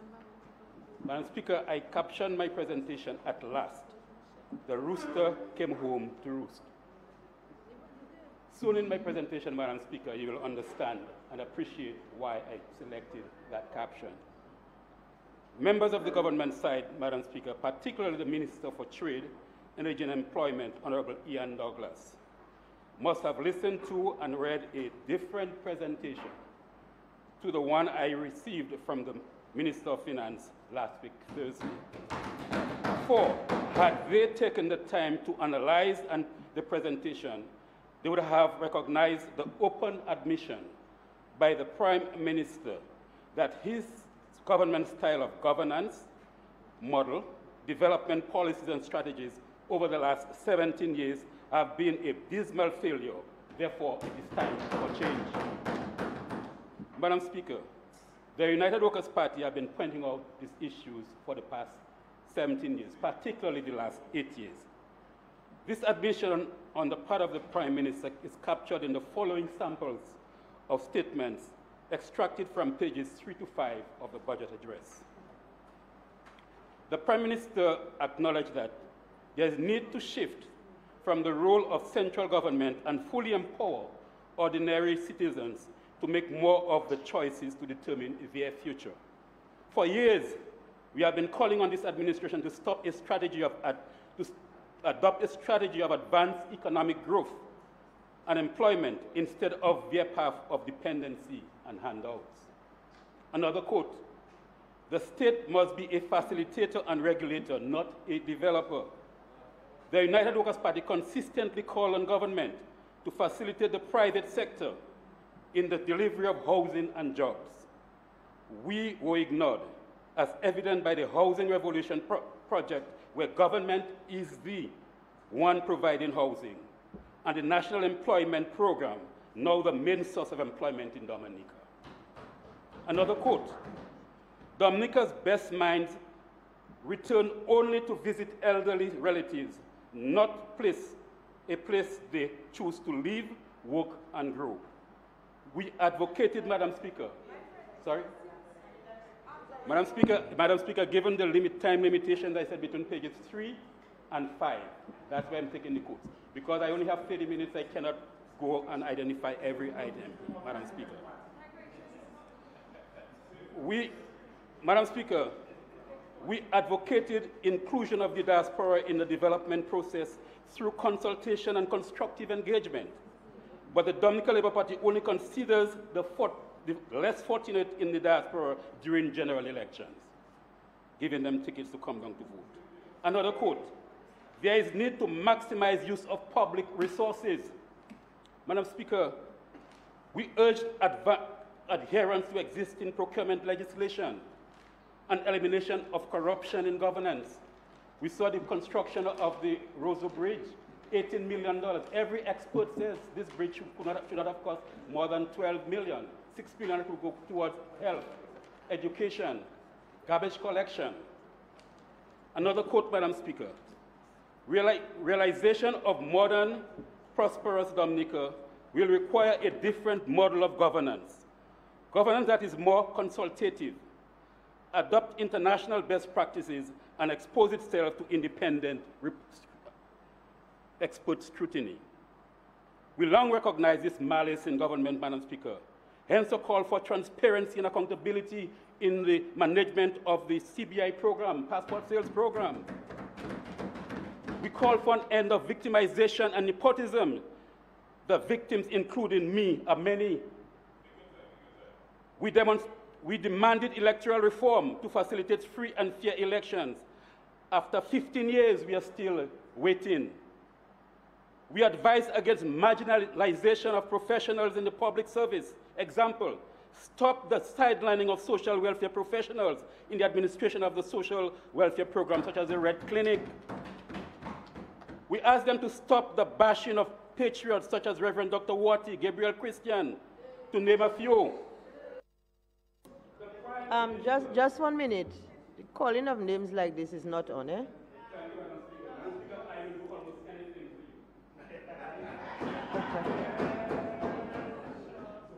I'm so honored and privileged.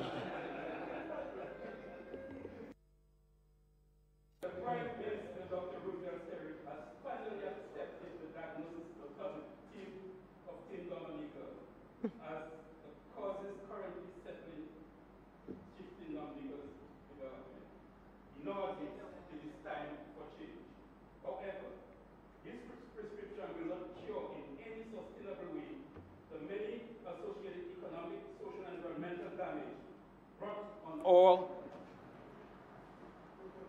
it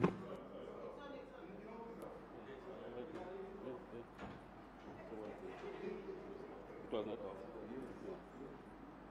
Well, put it back on a while ago. Social environmental damage brought on our nature island as a result of its governance prolonged refusal to accept that it remained too long in the wrong path of development. However, we are pleased, Madam Speaker, at last, he has accepted the mistake. I will now highlight some inadequacies in the prescription presented by the Prime Minister to make Dominica the best place to live, to work and enjoy life. The aim of Team Dominica, the United Workers' Party, framed by the Honourable Lennox Linton, now paraphrased by the Prime Minister in his budget theme, realizing a modern, prosperous Dominica. At the same time, I will propose preferred feasible alternatives, Madam Speaker. Policy formulation and review. I'm not here. You all have been just speaking about projects done. Let us speak to the policy and the budget presented. Approach to the budget. Proposed fiscal advisory panel. Madam Speaker, the Prime Minister is proposing a fiscal advisory panel. What happened to the advisory panel that was established after Erica, post-Erica? We were told that an advisory panel would be advising the government. Where is the report? What has happened? Madam Speaker, a country for a population of 70,138, it is here in the estimates, has the largest cabinet in the OECS. A coastal load of political appointees referred to as advisors. A pool of highly trained and skilled permanent secretaries, chief technical officers. Almost everyone have them either have a first degree, a second degree, or a PhD. Many reports, technical reports, sitting on the shelves. Now they are telling us that they need a panel of advisors to run a country of 71,000 people. Madam Speaker, the problem is not lack of good advice, but incompetence coupled with the lack of will to take decisions in the public interest. That's the problem we face here, not the lack of good advice. The government places its narrow partisan political agenda over the national development priorities, Madam Speaker. In other words, this administration is obsessed with winning and at the expense of Dominica gaining. Madam Speaker, a very constructive and instructive quote from page 35 of the Prime Minister's address, and states, "We envisage a series of staggered terms of the three experts in order to allow for a mix of fresh and continuous, my emphasis, thinking, with a maximum appointment of a non-renewable 5-year term." Madam Speaker, I endorse this message. I now call on the Dominican electorate to apply the same standard to the Prime Minister and his administration. What is good for the gander is good for the goose. The Prime Minister is admitting on no uncertain terms that his government is tired and void of fresh ideas. They are in office for too long. It is time for them to go. It is time for change. Financing, Madam Speaker. How does the government intend to finance its new approach to development, Madam Speaker? The Honourable Leader of the Opposition paid sufficient attention to the idea and the approach. Sale of passports, a cherished asset of sovereignty. We have already exposed and shown that this is not sustainable. The World Bank agrees with us. The IMF agrees with us, Madam Speaker. But what is most disturbing, the Prime Minister says that they'll be issuing, or there is suggestion to issue the issue of tax identification numbers to non-resident CIB passport holders, those Dominican passport holders who never set foot in Dominica. We will await the details of this proposal. However, Madam Speaker, we would like to caution against any intention to amend our electoral laws to make it possible for these people to vote against the residency requirements of the country, Madam Speaker. We will be sitting and waiting, Madam Speaker.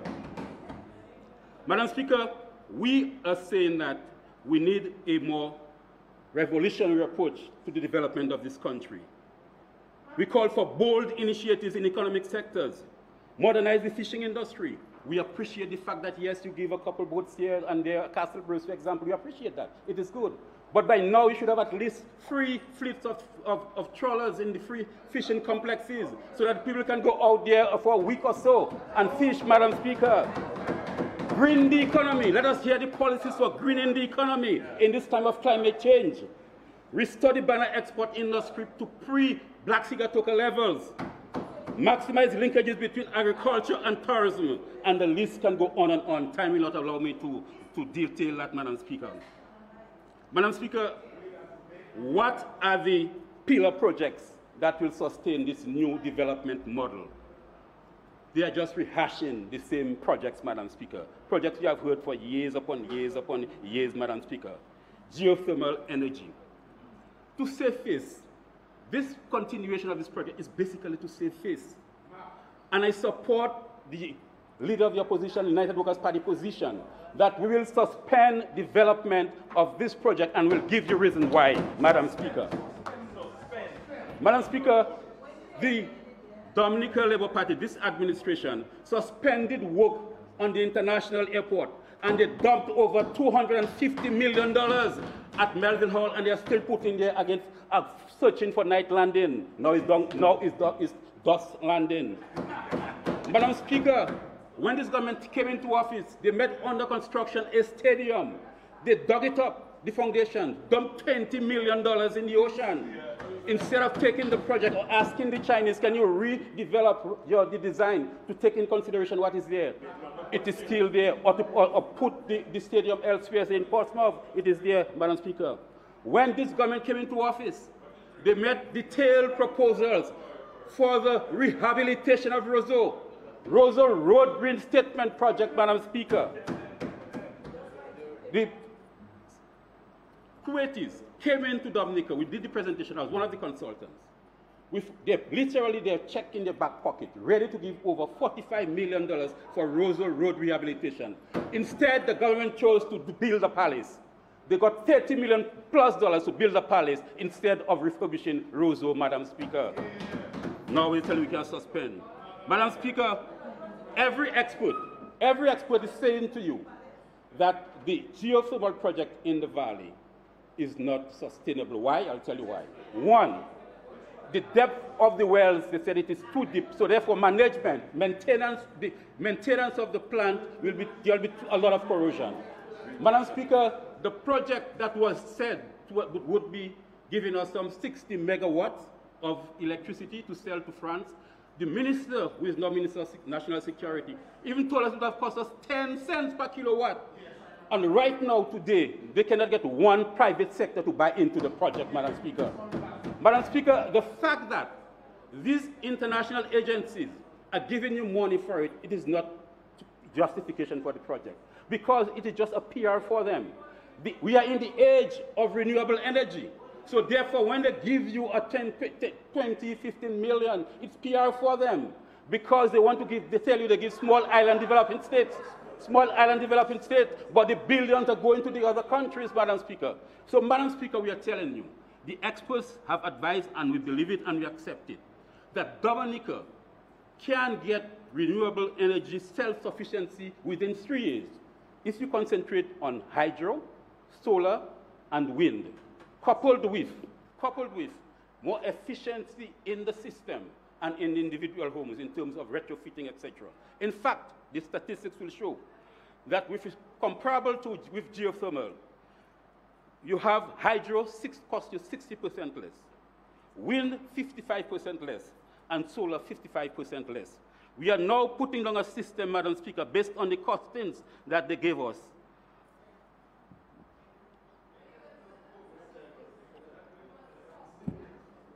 Based on the costings that they gave us, Madam Speaker, it's going to cost us $32 million per megawatt of electricity on that geothermal plant. I'll work it out for you. 50 million so far in exploration. 108 million plan that you say you have available in hand. Based on the incompetency of your government, we expect a 50% increase in this cost of the project cost. This will be averaging over $32 million per megawatt of electricity. And you tell me this is efficient? You tell me this is efficient, Madam Speaker? Madam Speaker, we have given you the figures, and we are saying to take a different approach. But most importantly, just on the side, Madam Speaker, this government is going to spend some $5 million estimated to light up highways, more particularly the highway between Dr. Nicholas Liverpool Highway. Madam Speaker, it was so disappointing to hear the Minister of Cultural Affairs standing there and supporting this project without recognizing that in the rural areas where the people live, the dirt surface tracks, the dirt surface footpaths they have to use to go to their home, it's all dark. They can't send their children out there after dark. Why don't you give priority to lighting up these paths and highways in the rural areas? And after that, you can then talk about lighting up highways where the traffic on those highways after 7 o'clock is less than 20 vehicles per hour. You check it, less than 20 vehicles per hour. And you're putting solar lights at 50 feet intervals. When you could have put the solar lights at every 300 yards or so and use the solar lights in the communities so that the people, their quality of life can be improved, Madam Speaker. Madam Speaker, I would like to now speak to housing and urban renewal. Madam Speaker, the housing revolution right now being done by the government, it is unsustainable. In fact, I will remind the Minister of Housing the statement in the policy statement that in the policy statement issued and prepared by the government. Government's role in shelter should be a facilitator rather than a provider. And I'll go further to read. Government's participation in shelter tends to be too heavy on the delivery side and light on the facilitation side. This limits the range of capital sources that could contribute to shelter development. This is the policy. So for you to implement a policy like this year, which you yourself told the bank, told the world you're going to pursue, you need to pay attention to areas like this. The private sector, for example, put in the infrastructure and facilitate those with lands in the rural areas to develop those lands. Look at your policy with respect to the cost of land transfer. Facilitate the transfer of family lands in the rural areas. A lot of family lands tied in. It's costly to get titles. Facilitate them in getting titles so that they can access housing that way. Provide special incentives to the lenders, the banks, the credit unions, so that they can get tax credit, so they can reduce interest rate. Pay attention to your rental housing sector, because there are a lot of single families are looking to improve their quality of housing, but they can't do it because the investors will not invest because of the high interest rate. This is how you facilitate the private sector. Not coming here and just boasting how many houses are built. Your own policy your policy said you should not be doing that. You should be facilitating the private sector, Madam Speaker. In the area of urban renewal, Madam Speaker, I've indicated already that we, United Workers' Party, put on the agenda the condition of Roseau. Right now, the government is telling us they're going to rehabilitate 3 streets per annum. It will take you over 15 years to rehabilitate Roseau. Over 15 years. The cruise tourism sector people, they pulled out because of the condition of Roseau. And now you're telling me you're going to do 3 streets per year? Per year? Come on. Come on. Recognize that Roseau is very important to attracting capital investment, foreign investment in the country, and pay urgent attention to it, Madam Speaker. Get access. Yeah, access, Madam Speaker. Madam Speaker, the government had a good opportunity to start a new town with the college, the state college, this complex, this sports complex at the Warner Flats. An opportunity. Instead, you're congesting stock farm, going a dead-end road and putting all these facilities, traffic problems, emergency issues, lack of planning, lack of consultation.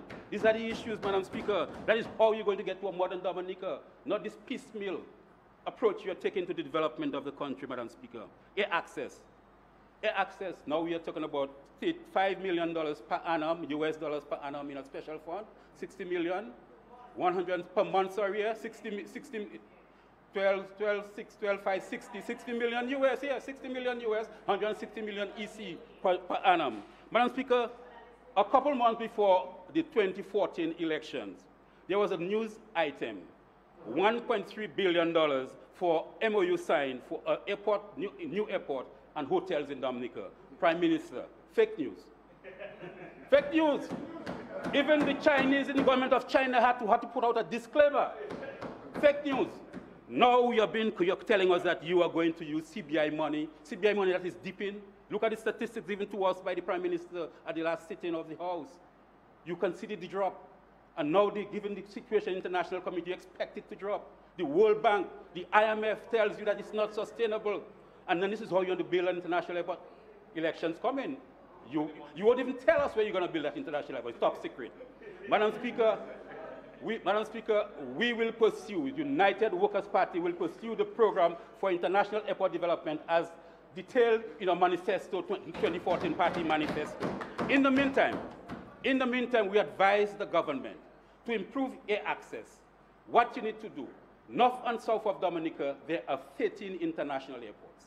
You need to facilitate, not government owning it, but facilitate the establishment of an airline providing express service, not to compete with Liat, express service between Dominique and these international airports. But that's what you have to do. And then you can transform that into an international airport. This is the air access until such time the United Workers' Party builds an international airport, ladies and gentlemen. Madam Speaker, I know my time is very limited. What time I have, Madam Speaker, left? Sorry? About how much time do I have left? 20 more minutes. About 20 minutes? 7 months. Thank you, Madam Speaker. Madam Speaker, the Castlebrooks constituency is blessed in this House in that it has two persons or two representatives who can speak on behalf. So I am going to identify some issues in the Castlebrooks constituency because I know the parliamentary representative, Honourable Johnson Drago, has a tendency to talk about what he has done rather than what his constituency needs. So, Madam Speaker, we know, I've seen that in the budget, there's $1 million put aside for Washmark. Eventually, after 11 years, a spend of some $12 million to build 2.5 miles of road. We say thank you. However, we want to assure the people of Petite-Soufrière, we will build a bypass and a road into Petite-Soufrière coming from Newfoundland Estate to open up lands for agriculture and housing in these areas. This was the preferred option. Madam Speaker, in the constituency, we need signage. You're driving on the Castlebrooks Road from Tarish Pit down to Castlebrooks, bridges without railings, areas subsiding, no signage, cautioning the tourists, etc.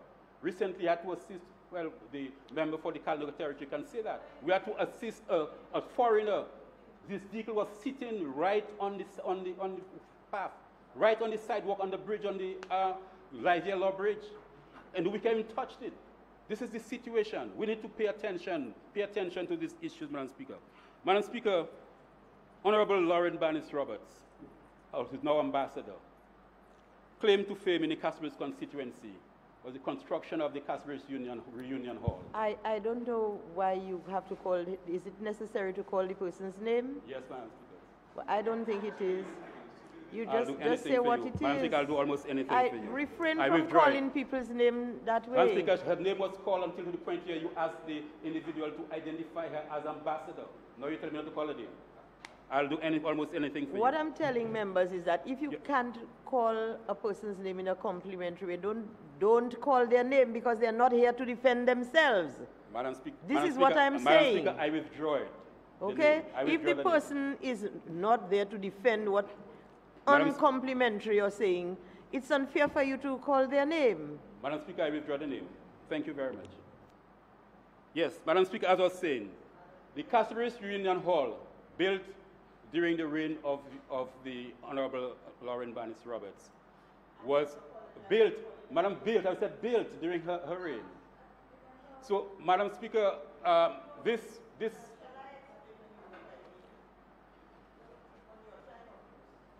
Madam Speaker, I withdraw.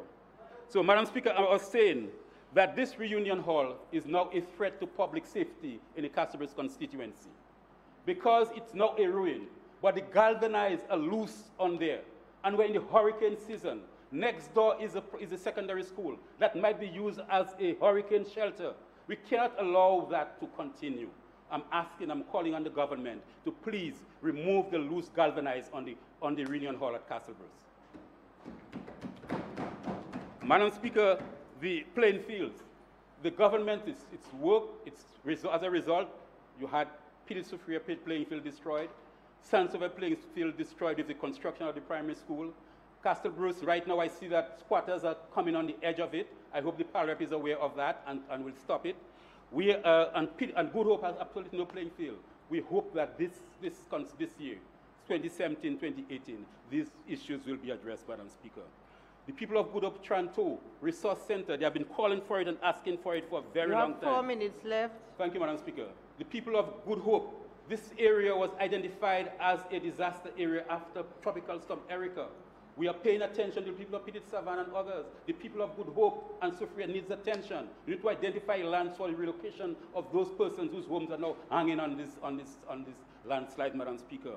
The Saint-Sauveur Primary School is in deplorable condition. We need to have that school repaired and attention paid to it, Madam Speaker. Farm access.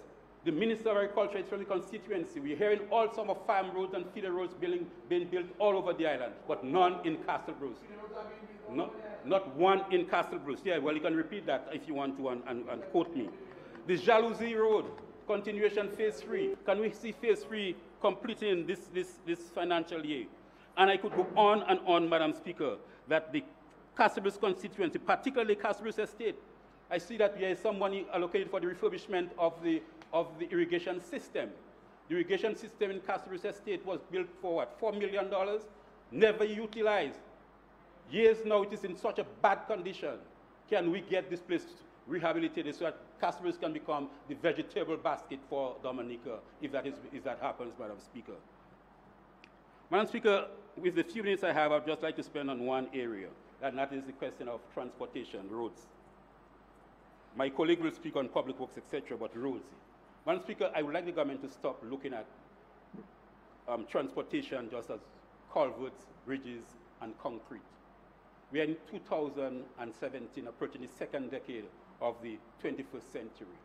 It is time that we start looking at transportation to include transit, public transit.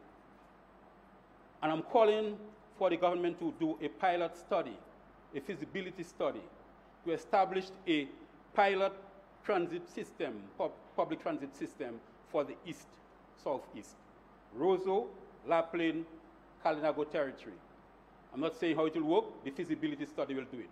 There will be a lot of advantages to these people, inter-settlement travel, in terms of productivity.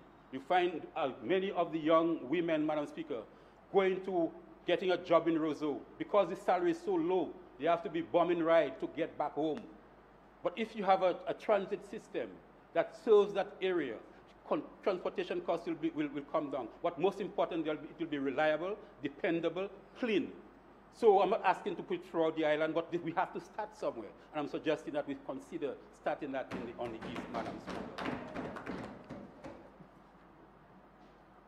Madam Speaker, I would also like to mention the question about we welcome the plan and the proposal to increase the income tax threshold to 30,000 per annum.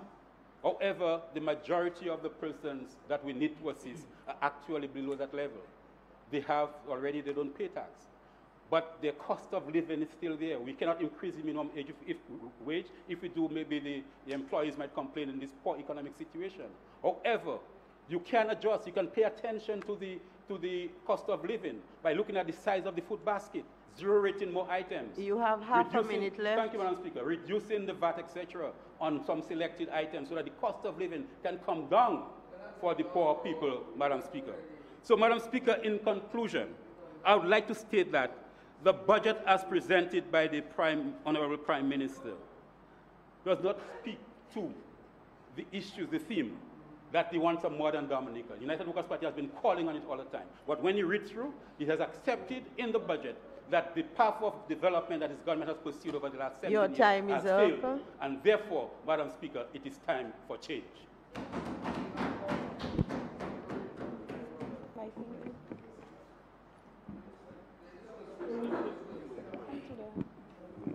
I saw the member on that side. I'll yield to my teacher. You're okay. Thank you, student.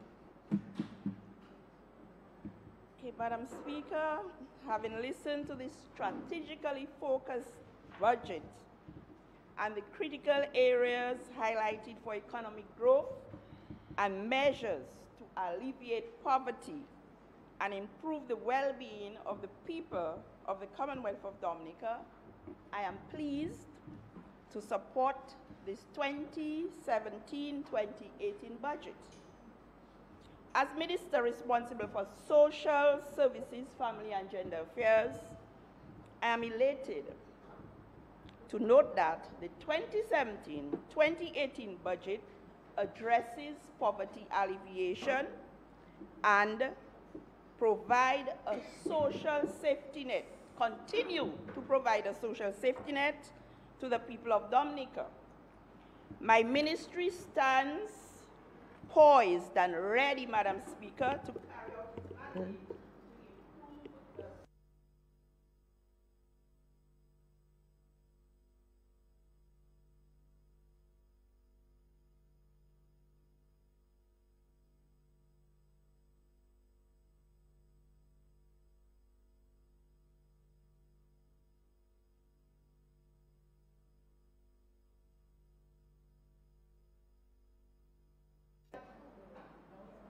Okay, sorry, I break that. With regard to the implementation of initiatives aimed at improving the lives of citizens in this country, Mr. Speaker, as the Honourable Minister and the Minister for Finance highlighted the performance of the economy amidst the prevailing global economic crisis, I couldn't help but ponder, where would we be without our foresighted leader? A leader who is always cognizant of the underprivileged and vulnerable in our midst.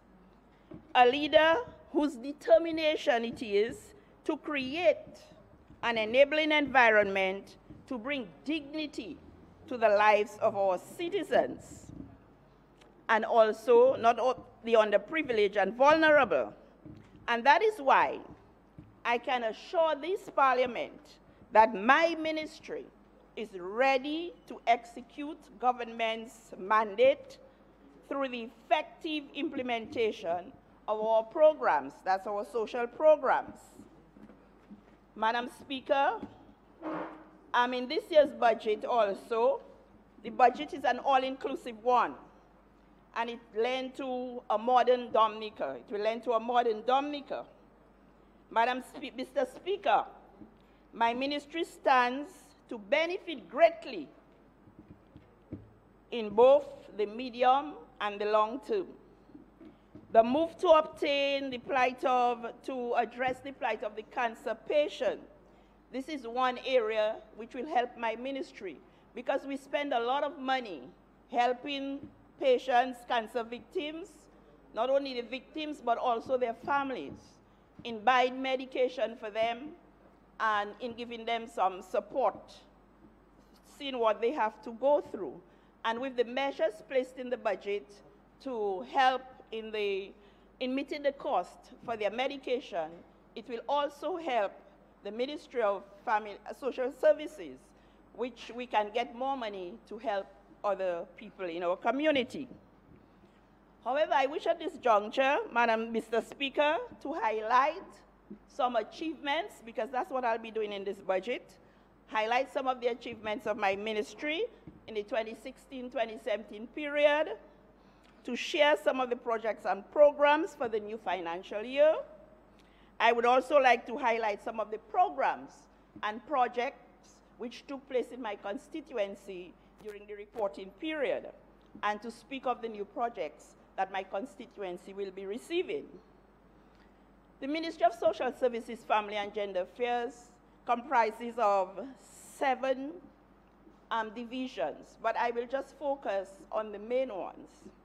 If we look at the Social Welfare Division, which is where we do a lot of the assisting to the underprivileged and vulnerable, it continues to deliver mitigating services to these vulnerable, indigent, and poor people in our country through the many programs which we have.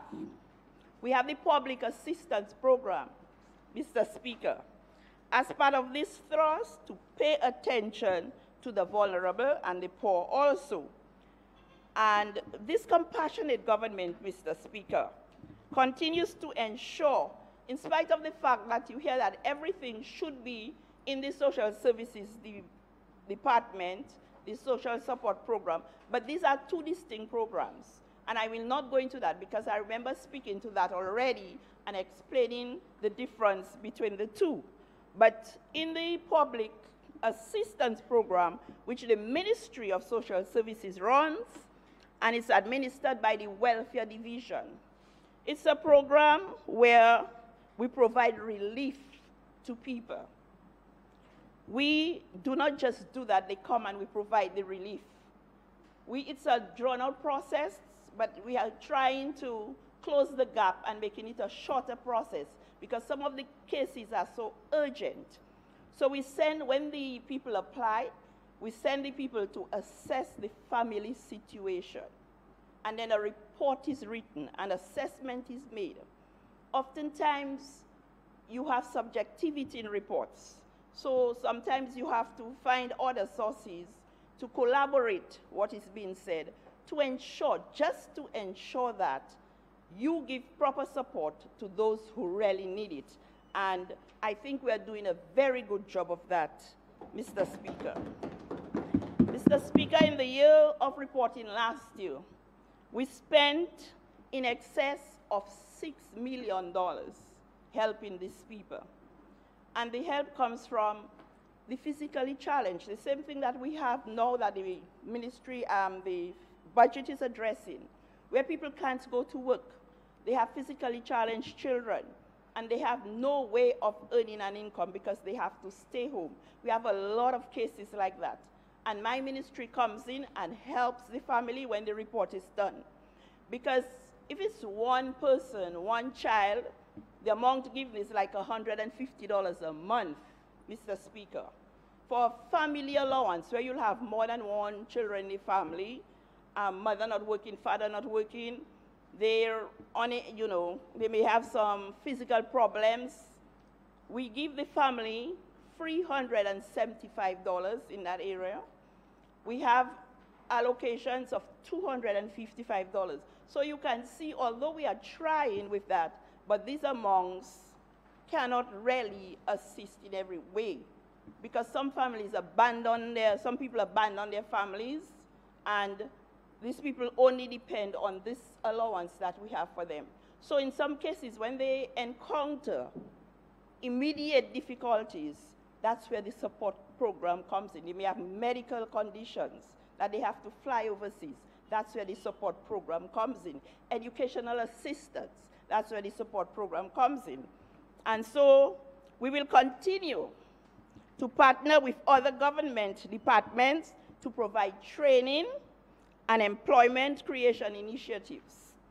What we seek to do, Mr. Speaker, is to transition individuals from public assistance to self-sustenance. How do we do that? Sometimes somebody asks for assistance. You look at the age, you look at the situation. It may be a situation, 6 months or so on. So we might say we will assist you for 6 months, we'll assist you for a year, and then we'll come back and reassess you to see if we should continue, to see if your situation has changed. So the Social Welfare Division continues to provide that kind of support to families. What else does the Social Welfare Division do? The Social Welfare Division continues to provide probation services. And as stated last year in our budget, in the budget address, we are involved with the Ministry of Justice, Immigration and National Security to carry out rehabilitation works with juveniles and young offenders who come into conflict with the law. Last year, Mr. Speaker, we spoke about the Juvenile Justice Reform Project, which is funded by the OECS and USAID, and our plans to finalize recommendation and make arrangements for the implementation of this project. I am pleased, very pleased, to inform that in an effort to address these and other issues related to juveniles, financial resources have been made available under this project, which is in phase 2. Under phase 1, there was a total of $5.8 million, but that was to be shared among all the OECS countries. And this was committed to various activities in the OECS countries. Dominica received assistance in specific areas like capacity development for various practitioners, and also re-roofing of the Operation Youthquake, the facility which houses most of these juveniles. In phase 2, funding have been made available for training of police and prison officers in juvenile justice reform, and importantly, the purchase of psychological assessment tools. Because sometimes we see young offenders and we just think they're being defiant, they're being deviant, but there may be some other problems going ahead. So before we condemn them, send them to the courts where they may find themselves, you know, in situations with adult offenders, we have decided to strengthen that system and test our children, see what's really wrong with them first before we take them on. And so we need the psychological assessment tools. But these tools, we had a little difficulty in obtaining them because it's not anybody who can access these tools. You have to be a clinical psychologist. And this calls for studies of a long period. It's not that you go and do a master's degree in psychology and you can be a clinical psychologist. So we had a little shortchanging in that area. But we have one or two Dominicans who are at that level, and we were able to purchase the tools through these people because the sellers will not sell to anybody. It's not something you can just go and buy and you'll get it. So there we are. Those tools are to be used, as I said, for psychological assessment of juveniles in conflict with the law and those in need of care and protection, because sometimes you have to protect these juveniles from themselves and from other people. In addition, training workshops were recently conducted with funding under the project, and we trained staff from the Operation Youth Quake, from Chances, the Social Center, and CALLS, which is a Portsmouth, a program held in Portsmouth. Mr. Speaker, we have to protect our juveniles from those who seek to lure them into acts of violence. And if we do not have that protection for them, God help us with the kind of community we will have.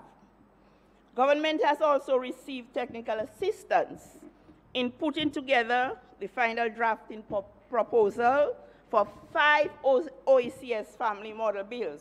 We've been hearing a lot of that. And this will be coming on stream in this coming year. Very soon, the in draft status, and very soon it will be sent to Cabinet so that we can get it to come before the Parliament. The Ministry of Social Services also is responsible for child care. Mr. Speaker, the government has shown its commitment to the care of children through the provision of shelter and security for at-risk children, and will continue to do so.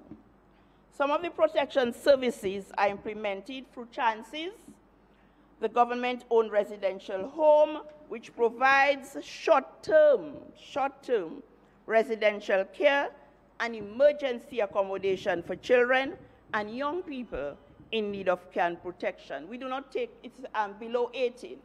So these are the young people we take care of. And it's short-term because we do not want our children to remain in an institutionalized situation, because this can have an effect also. So we bring them there for rehabilitation, to get a little care to protect them from sometimes other people who are there trying to get to them. And so we have to protect our children. Our able staff, there are a staff of 20 down there, they continue to ensure that all the residents receive adequate, effective care and maximum protection. I call upon at this stage all Dominicans. Our children are going through a rough time, our children and our young people. I call upon all Dominicans to play their part in the protection of our children. Help save and protect the innocent among us. We cannot continue to protect those who unashamedly violate our children. This must stop. I heard a case in Antigua just recently, and I must applaud Antigua for taking that step. We have to protect our children. And this is becoming a scourge. Not being caught doesn't mean that you're not doing it. And this is the bad thing about it. Another thing that my ministry does, Mr. Speaker, is the care for the elderly. You know about this year, Cabinet approved additional support to 7 residential and charitable institutions for structural works. And that was financed in the tune of over $462,000, all in an effort to enhance the lives and living conditions of residents in these homes or institutions. As you know, Mr. Speaker, the Yes We Care program, which is a program for the elderly, it's in its 8th year. And if you look at television all the time, Channel 7, where you see these people, how they sing the praises and the thanks to the government.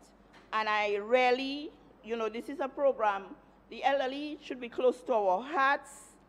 And this is a program where I have to applaud the initiator of this program, our Prime Minister, the Honourable Roosevelt Skerrit, for really coming up with such a program.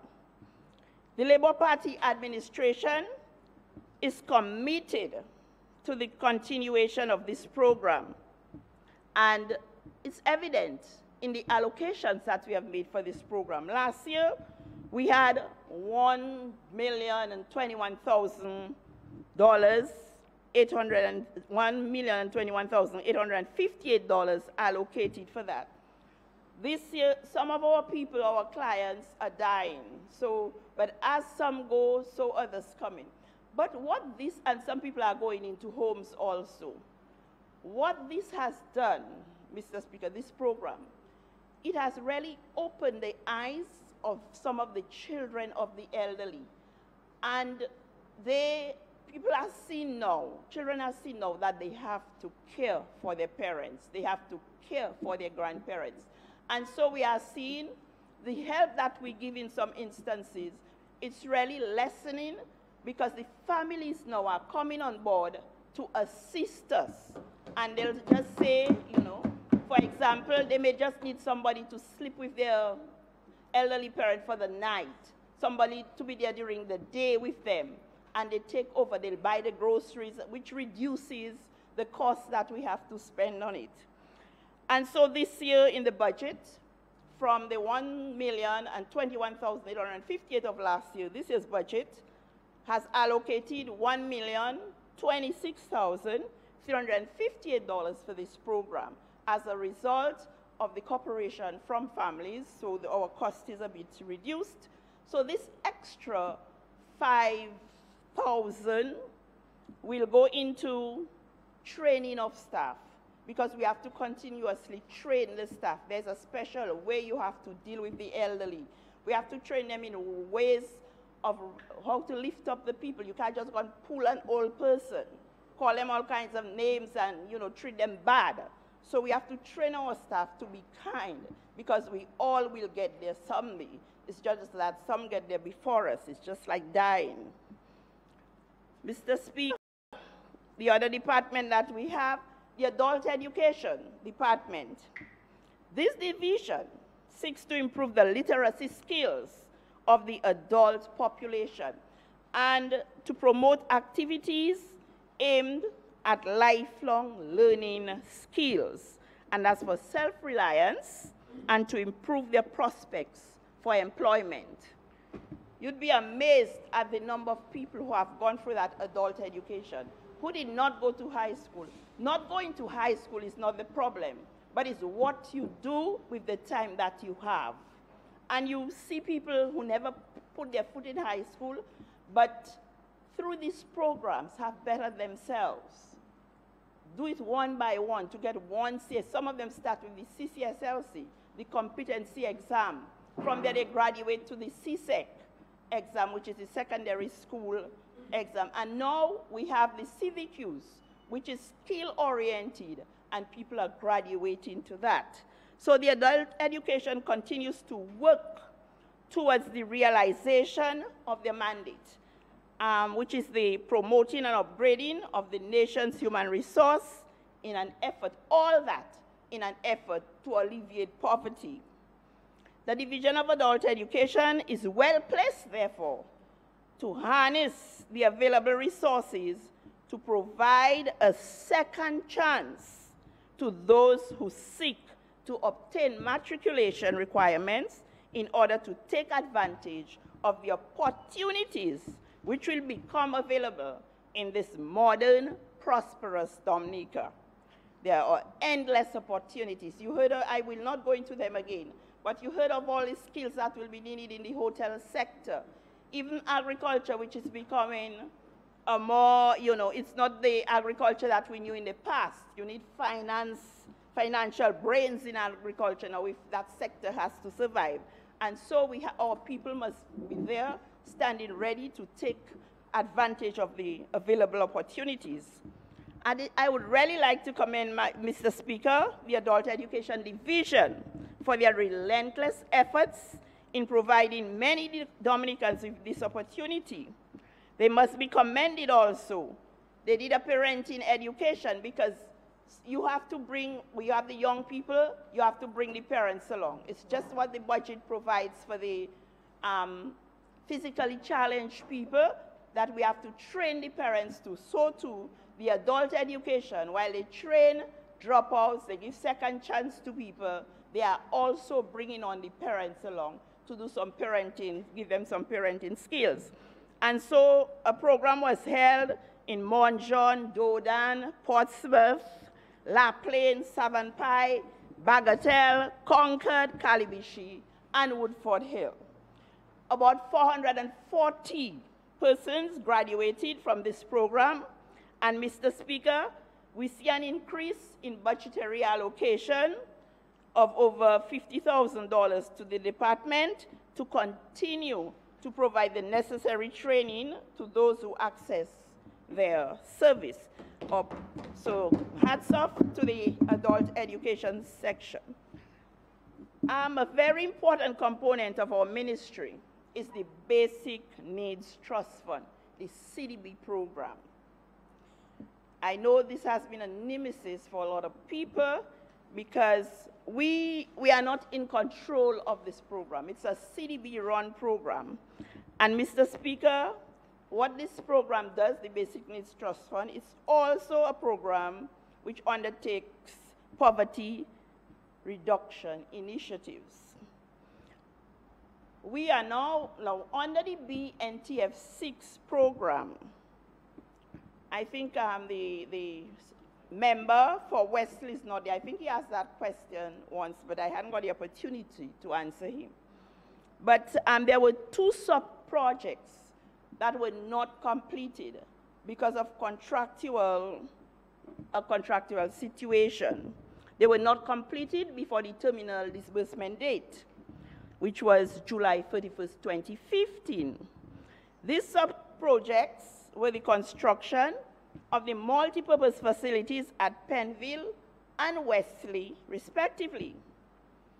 While CDB was grappling with the contractors to honor their contractual commitment, this Labour Party government moved in and secured funding because these buildings were there just waiting to be completed.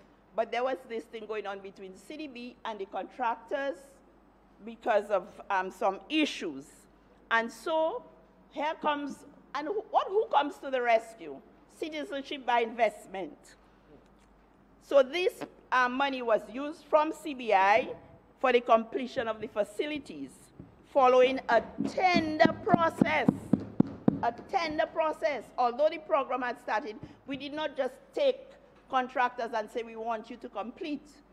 A tender process was conducted, 2 contracts were signed, and one for the completion of the Penville multipurpose facility, $167,000 was needed, and for the Wesley facility, $102,557.90, which was made available through the CBI program. The Penville multipurpose facility works have progressed very satisfactorily, and the project is almost complete. I think it's like 95% completion.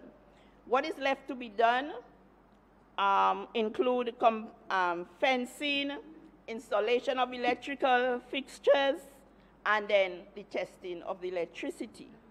Works are expected to be completed by August 11th, very soon.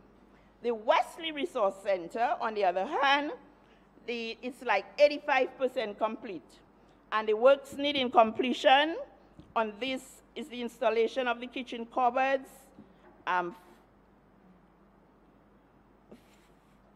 external works, installation of electrical fixtures, and testing are to be done. And the completion date is estimated at August 21st, 2017. So that's BNTS 6, which should have been completed already. Now, BNTF 7, 2016-2017 saw the commencement of projects under BNTF 7.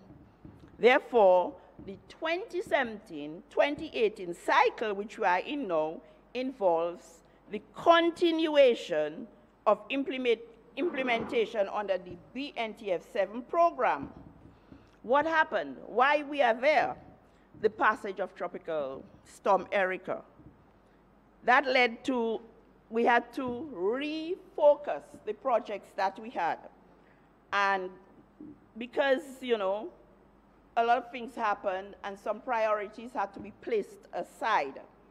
Now, as a result, some sub-projects initially submitted to the Caribbean Development Bank for consideration were deferred for new emerging priorities. Now, what was accomplished? Under BNTF 7, major projects accomplished, just two projects, two infrastructure projects, the Monramier Farm Road Rehabilitation, and for those who do not know, Monramier is in Woodford Hill, a contract of $1,281,662.95 was signed for this project. Works are approximately 85% complete, and we had the Bellevue water supply upgrade, contract of $1,588,363.69.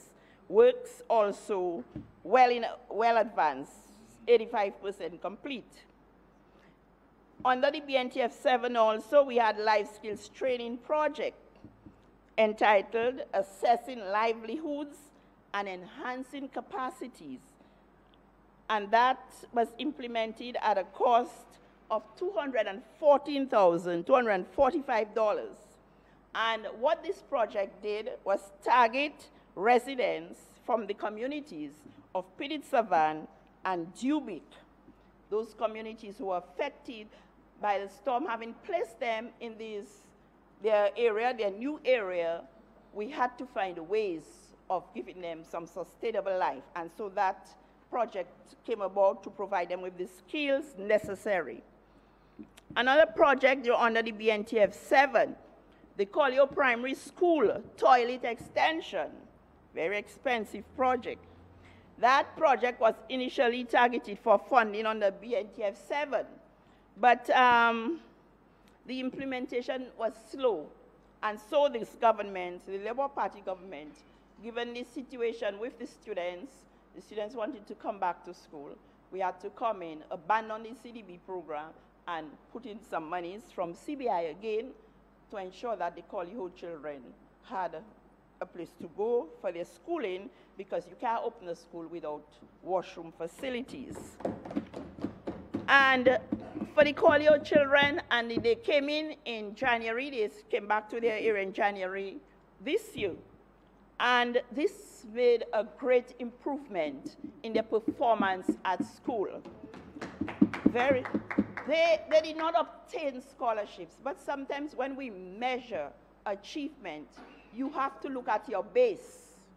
And the year before, they did they went to Dubla to school in the afternoon, a shift system they operated on. And then when their results came last year, they had about 16 E's in their profiles. They did not get scholarships this year. They did not get bursaries, but not one child had an E in their profile.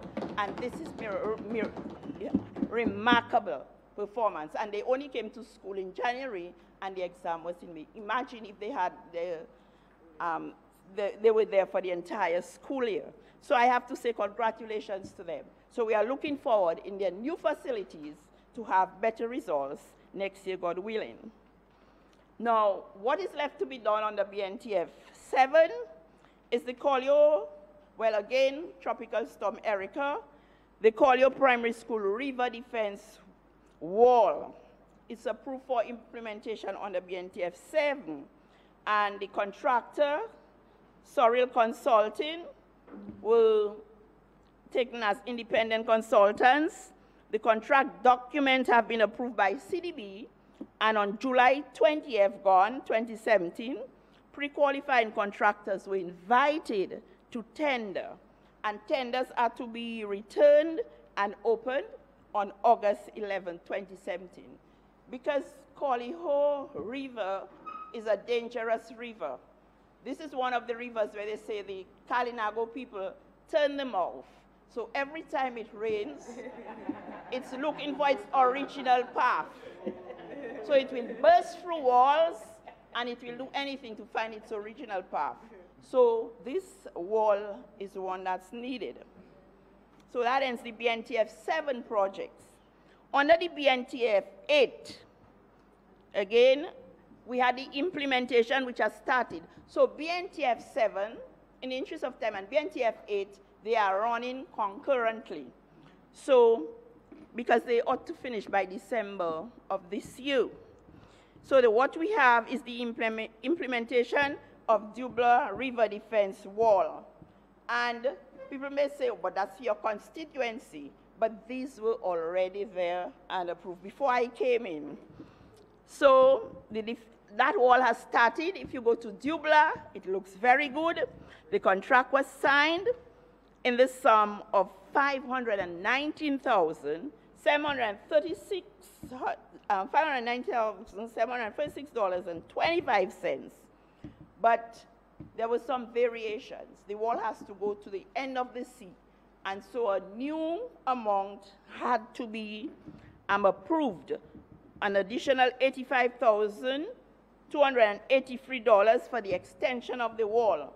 But even with the approval of that extra money, the contractor was still within the sums that CDB had allocated, had assessed the project to be. So it's within the allocation, which is the revised contractual sum, therefore stands at $605,019.25 for the Dubla wall. And Dubla people are feeling very safe now. It's the hurricane season coming on, but though it's not complete, but so much has gone up, so much work has already been done that there's a level of safety when you walk within those walls. Now, under the BNTF 8 also, we have the water sub-projects, because as I told you, government had to refocus its priorities and a lot of water sub-projects. So government determined that restoration of water systems was its priority. As such, some sub-projects initially targeted for funding were deferred and replaced with 5 water sub-projects submitted by DOWASCO. The status is as follows: Wesley, Woodford Hill, Marigot, water rehabilitation, that's a priority. Bagatelle water supply rehabilitation, all this on the BNTF 8. These sub-projects were awarded to KTEC Consulting of Montserrat, and they already have pre-qualified contractors who were invited to tender on July 17th. Tenders are to be opened on August 15th, 2017. So it's something done by CDB. It's not the government doing the tendering and choosing the contractors. Now, the other, I said there were 5 water projects. These were 2. The 3 other water projects, Salisbury water supply rehabilitation. This was already under BNTF 7. So that's on La Plaine water supply rehab and Boetica water supply rehab. The consultants has advised BNTF office that contract operations is at an advanced stage and that tender documents would be forwarded to CDB on July 26, 2017. Contractors are already pre-qualified for these sub-projects. So there's news for Margot, for Wesley, for Salisbury, Woodford Hill. All right. Projects for 2017, 2018. The targeted projects for that period is the Good Hope Resource Center, the retaining wall, a sum of $335,727 allocated for that, and under the education sector, $2,613,610, and you have various projects under that center. Pierre Charles, Auto Mechanics, Chicken Coop, Isaiah Thomas, Incendio Grand Dubic Multipurpose Center, Sansover, Sineku, Clifton, and so on. The grant agreement for BNTF 8, which is to run, as I said earlier, concurrently with BNTF 7, has been signed, and CDB, as always, because of Tropical Storm Erica, has waived the government's 5% counterpart funding. Okay, next, the other ministry, other division in my ministry, the cooperative division.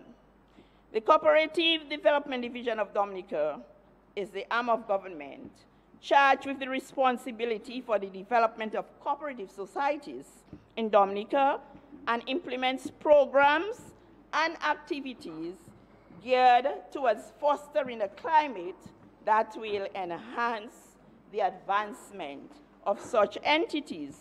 During the financial year, Cabinet approved the submitted proposal, which will benefit the following societies.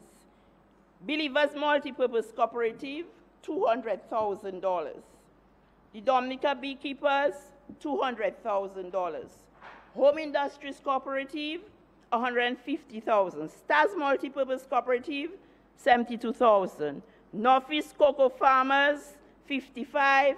Newtown Fisheries, $120,000. Woodford Hill Fisheries and Farmers Cooperative, $62,000. And the other cooperatives will each get $10,000. I really need to commend the cooperative division and Ms. Canoville. She's very passionate about cooperatives, and I really have to commend her. And for all their efforts of seeking financing for this sector and providing the insight to a way forward for success. What have they done recently? In keeping with the United Nations Sustainable Goal, and which is Goal 1, the reduction of poverty, the Cooperative Division, in collaboration with Believers Multipurpose Cooperative Society, hosted a stakeholder conference, Mr. Speaker, on the coconut oil industry. The purpose of the conference was to examine the issues hindering the growth of the industry and to design strategies for increasing the production methods, for improving quality, for improving safety standards, and marketing of coconut oil. As you know, this is a big thing. A little bit of coconut oil like that in the States attracts a cost of like $100 US, so there's money to be obtained from that. So who were the people involved in that? We had consumers, we had bankers, we had financiers, and policy makers form part of the stakeholders conference. And at the day's end, a 7-man committee was established to help drive the industry forward. It is expected that directly another 20 jobs will be created in the Believer multipurpose cooperatives. And significant jobs can be created throughout the sector. The other department in my ministry, the local government department, where local government continues to develop partnerships with communities, community-based organizations, and local authorities, to the extent that the member from Salisbury is very enthusiastic about establishing local government, a local government authority in Salisbury. Because Salisbury, he says, has been missing out. And I'm so happy that they have seen the light, that they want to be on board. And we will help you to get on board. So, so the local government practitioners, they continue to build capacity in the implementation of community projects. And I think that's what Salisbury seems like, as though they're missing out on that, so they want to be, there to push their community forward. Interventions have been supported by the Ministry of Public Works, Ministry of Constituency Empowerment, and the Ministry of Trade under the National Employment Program. And the timely intervention by the aforementioned partners are having a multiplier effect in communities in terms of employment and improved living conditions. One of the things spoken about in local government is that reform bill. Everybody asking, when will that bill come into effect? I have to report here the bill is in its final stage before it is presented to Cabinet. The consultant had a little demonstration with us as to what's going on, and then he's just tidying up some of the things that were mentioned so that it can be presented to Cabinet. However, recent events call for a thorough look at what is proposed in this bill, because I think the bill is missing part of that. We have to be very careful who we select to serve us at that level. Because while this Labour Party government seeks to empower people in the governance of our affairs, we must ensure that the laws within which they operate does not invite or rather allow undesirable elements to bring into disrepute the work of the local government authorities. And so I'm looking forward to this implementation of the reform to ensure that it encapsulates what we really want out of the governance of local government authorities. Gender affairs, another division. As stated in the Growth and Social Protection Strategy 2014 to 2018, Mr. Speaker, government acknowledges the importance of gender in social and economic planning. You have to differentiate. Over the years, a number of initiatives have been advanced by the government to highlight the benefits of gender equality, particularly as policies and on policies and programs and projects. Some accomplishments of the Bureau. They've organized workshops. You always hear their whistleblowing, their bar hopping stuff. They've organized training sessions to sensitize participants on the need to look at gender equality with utmost importance, especially in this contemporary world. Definition of gender. The ministry has collaborated with several development agencies, NGOs, and governmental departments and ministries to implement several gender sensitization sessions and capacity building workshops. Although the Dominican community still think when we say gender, it is kind of skewed. We're thinking of women, and so we have to, be more inclusive with both genders. Their project development. One of the main objectives of this division is to facilitate implementation of special projects around gender-based violence, poverty, social protection, wealth creation, and redistribution. And climate change, very important. Tropical Storm Erica is not far behind. As part of these objectives, the following projects are important to mention: strengthening response mechanisms and increasing public awareness to violence against women, you see it comes back there, mine, and children, $62,614.30 was utilized in that activity. Social mobilization campaign against gender-based violence in the Eastern Caribbean. We had to go out so far, $114,211.59 has been spent in that area. And we have to be careful. There's something in abnormal psychology, which we call what, displacement or projection, where sometimes a person has a behavior, it's theirs, but they don't want you to know it's theirs. So they want to displace that behavior from them and put it somewhere. So you'll find a lot of the people who are involved in that violence against men or women, they will be joining marches with their placard and saying, we're against this, we're against that. But they are part of it. This is an abnormal psychological behavior. Displacement or projection. All right. As mentioned earlier, under the BNTF project, the gender worked, it was the Bureau of Gender Affairs who worked in the Dubic and Pidit Savan project, accessing livelihoods and enhancing capacity. In that project, the Dubic people and the Pidit Savan people, there were about 100 participants.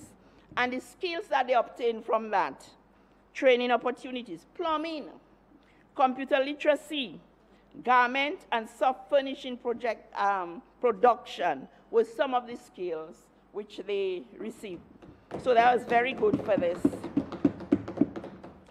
But the need for psychological support and counseling services cannot be overstated due to increasing complexities of gender issues that are manifested every day. We have mutations of gender now. And, you know, so a lot of problems coming that we were not familiar with. The textbook did not address those. And so, as new things emerge, we have to prepare ourselves so that we can deal with those problems. Many individuals in Dominica are faced with numerous personal, social, emotional needs that need attending in order to avoid further domestic problems. Because sometimes these domestic problems can get us in a lot of, you know, conflict with the law. And so we need to, you know, really temper those kind of behaviors. The Ministry of Social Services has provided counseling services at the Bureau to help clients and survivors of domestic violence to develop abilities of self-understanding, Madam Speaker, and I know that's your area. We also want to, they have also helped them in decision-making. Should I cuff somebody if they get angry with me, or should I contain and draw away? Should I turn my back? Because it can be, if you have that kind of temperament and you are not trained, you can get yourself in a lot of problems. So the Bureau is doing a lot of that.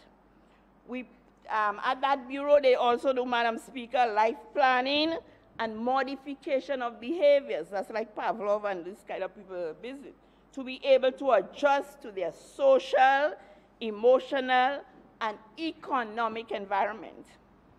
127 clients in 2016-2017, Madam Speaker, 127 clients sought counseling at the Office of the Bureau of Gender Affairs. This included 99 women, 28 men. Men, don't be afraid. If you are being violated, come out. We are there to help you. The increase in the number of people consulting the councillors is evidence that people are seeing more value in this intervention and suggests that the stigma attached to seeking counseling is slowly shrinking. Never before would you find people going out to the bureau to seek assistance. And that too also have a little confidentiality issue, because I do not want to go somewhere to bring my problem so that next thing I hear it all on the roadside. So we have to be careful. You have to select the proper people to be there, because what goes in the office should stay in the office. Too often we have people, they cannot wait to hear people's problem, and the next thing you know, it's on the street. This is not good, especially in the jobs that we hold. Madam Speaker, at the end of the 2016 era, the Bureau of Gender Affairs recorded a 68% increase in clients seeking counseling. So the 68% increase. So this tells you that something is working. The workshops are working. Madam Speaker, as we know, August 27th, we can't get away from that. 2015, Dominica was devastated and ravaged by Tropical Storm Erica. The government, through the Ministry of Social Services and Family and Gender Affairs, has coordinated the social services and welfare element of the response to these catastrophes. We are still there helping people. During the period July 2016 to June 2017, we continue to provide assistance to victims of Tropical Storm Erica. We also provided assistance to the victims of the unfortunate fire at this unfortunate Silver Lake fire. This assistance consisted of contribution for rent accommodation, displacement allowance, and for the Tropical Storm Erica, to the Silver Lake people, we gave them rental assistance, we gave them displacement allowance, and a compassionate grant. We gave them home furnishings so that they could get their life or have a little semblance of dignity in their lives for the time, because of that unfortunate situation.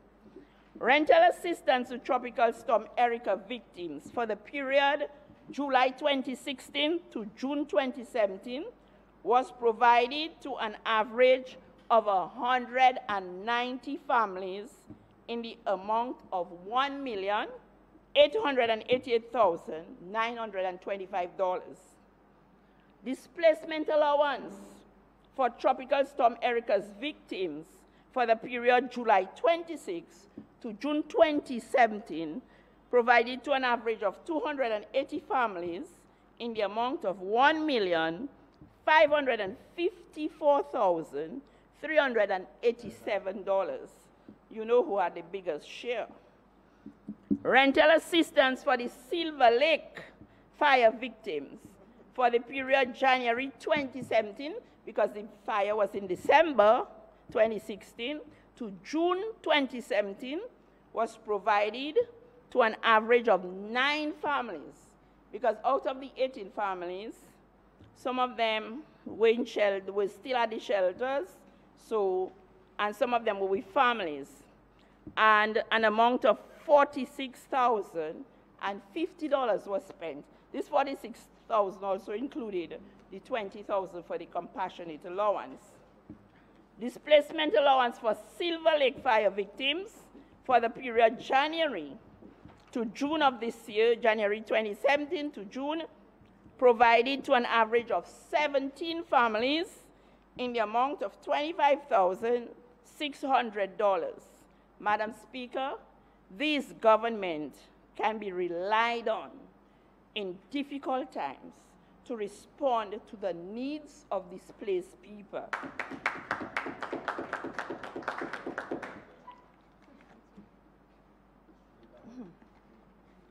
And so, Madam Speaker, the Ministry of Social Services, Family and Gender Affairs welcomed the provision of the financial resource for the purchase of a tipper truck for the local government department. That truck was tired. That's the truck that goes all about helping all departments in any situation. During storms, that's the truck that's there. And so the truck was really, really tired. And I just want to thank the Honorable Prime Minister for really saying, yes, we can have this amount. You have 4 minutes left. Excuse me, Madam Speaker. You have 4 minutes left. 10. 15.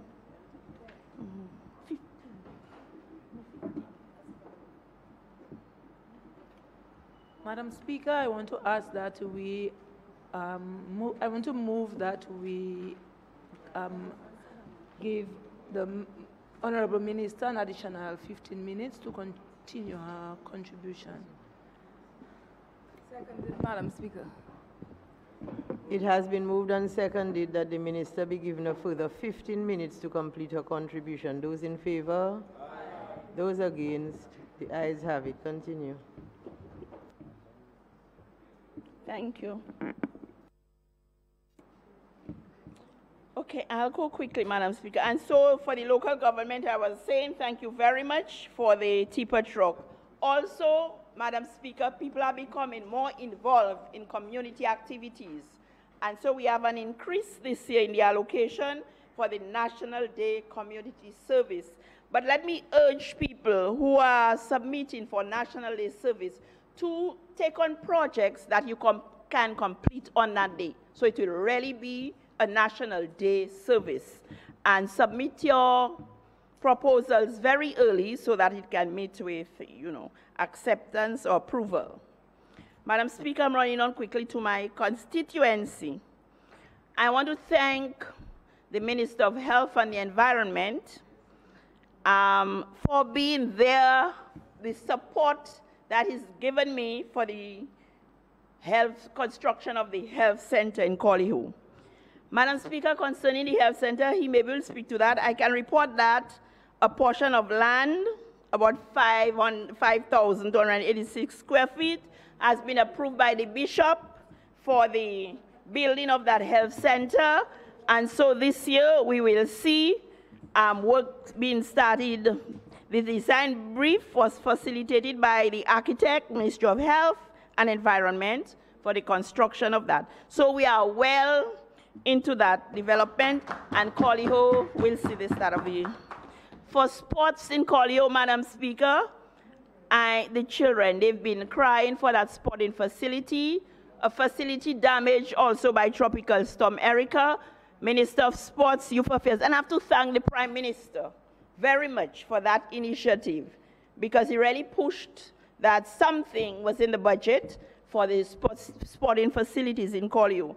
So Colliho people, there's an allocation of $863,000 for the sporting facility, but this year we will spend about $200,000 in the first instance to do the rehab work of the playing field, and then the rest will come in the subsequent year.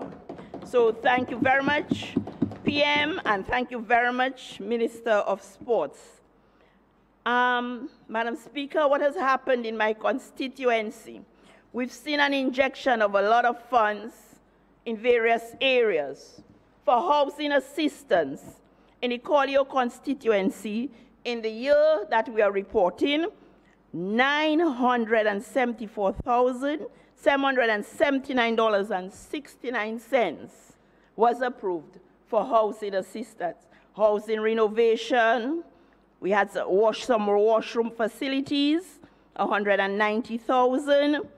In Colliho alone, $458,951.20. Dublin, $310, $422.61, and Bioche, $218, $279.17. In the area of road rehabilitation, an amount of $656,304.03 in this Colliho constituency, comprising Colliho, Dublin, Bioche, Colliho, $210,090, Dublin 320,454 cents, Bioche 124,950 cents. At this stage, I'd really like to thank the contractors in these free communities, Monson, Greenwich, and Elvis. Monson, Coliho, Greenwich in Dublin, Elvis in Bioche. Thank you so very much, and your team for taking pride in what you do, for working quickly, and keeping in mind what you are doing is for your community development. In the area of small business, an amount of $739,703 was expended in the area of small business. Colio, $275, Dublin, $139, Bioche, $324, with some additional. This year, we had, for pension 70 plus, only 13 people qualified for this pension, in addition to the numbers that we have, but we are reporting for the 2016-2017 period. And so in the next year, we'll have some new people coming on board to get this benefit. And this is one thing. We have no colors. We do not want to know who you support. All we want to know that you're 70, you never worked, you have no income, and that is what we have for you. I just want to clarify something, because in my constituency, 1 or 2 people, their names were taken off, and they thought that their names were taken off because of whatever. The situation is, prior to last year, people were receiving $200 monthly. Then it was upgraded to $300. What really happened, some people were already getting Social Security. So with the $200, that was, if you were getting $150 Social Security, you would get $50 as the top-up. If you were getting $50 Social Security, you'd be getting $150 top-up. Now, when this $300 allocation came on stream, it also came on stream with the Social Security. So anybody who received any benefit from Social Security received $300. So once you were a recipient of Social Security, then you would not be a recipient of the 70-plus pension. And it's not that names were removed. That is what happened. And for you to be in the 70-plus pension, you must not be getting any benefits from Social Security. So I hope this clarifies it for a lot of people. Madam Speaker, despite the many constraints by this division, Social Services, the Ministry of Social Services and Family and Gender Affairs was clearly able to record significant achievements. Let me take this opportunity to extend my sincere gratitude and appreciation to the hardworking staff of the Ministry of Social Services, Family and Gender Affairs for their full support and cooperation over the last financial year. My PS has been there through thick and thin, and she would not leave until she knows I have made my contribution. Thank you so very much. Yes. I also want to thank my constituents in the community of Coliho, Bioche, and Dublin for your support, your prayers, and your encouragement. Madam Speaker, when I tell you we as politicians need encouragement, we need that, because it's not an easy task. Nothing comes easy, but it's not an easy task. And Bioche people, please rest assured that your communal sewage, they advance in the designs. There was a little hitch because of the Bayfront thing, but it will come on stream. And the Paradise Hill people, Your water system is part of the DVRP water project system, and this will come, hopefully. I hope you get a Christmas gift out of that. Madam Speaker, let us in peace, love, and unity realize our aim at a modern and prosperous Dominica. Madam Speaker, once again, I am pleased to be associated with this 2017-2018 budget, a budget geared at adding value to the lives of our citizens.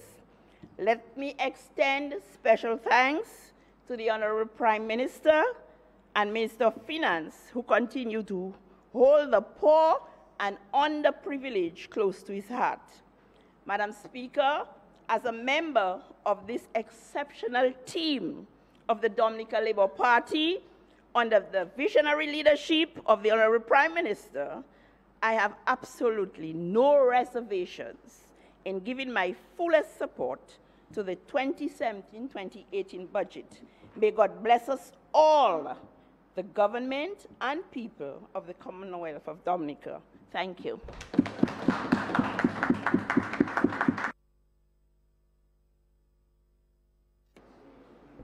Madam Speaker, I move that this Honourable House be adjourned. I'm suspended until 7 o'clock.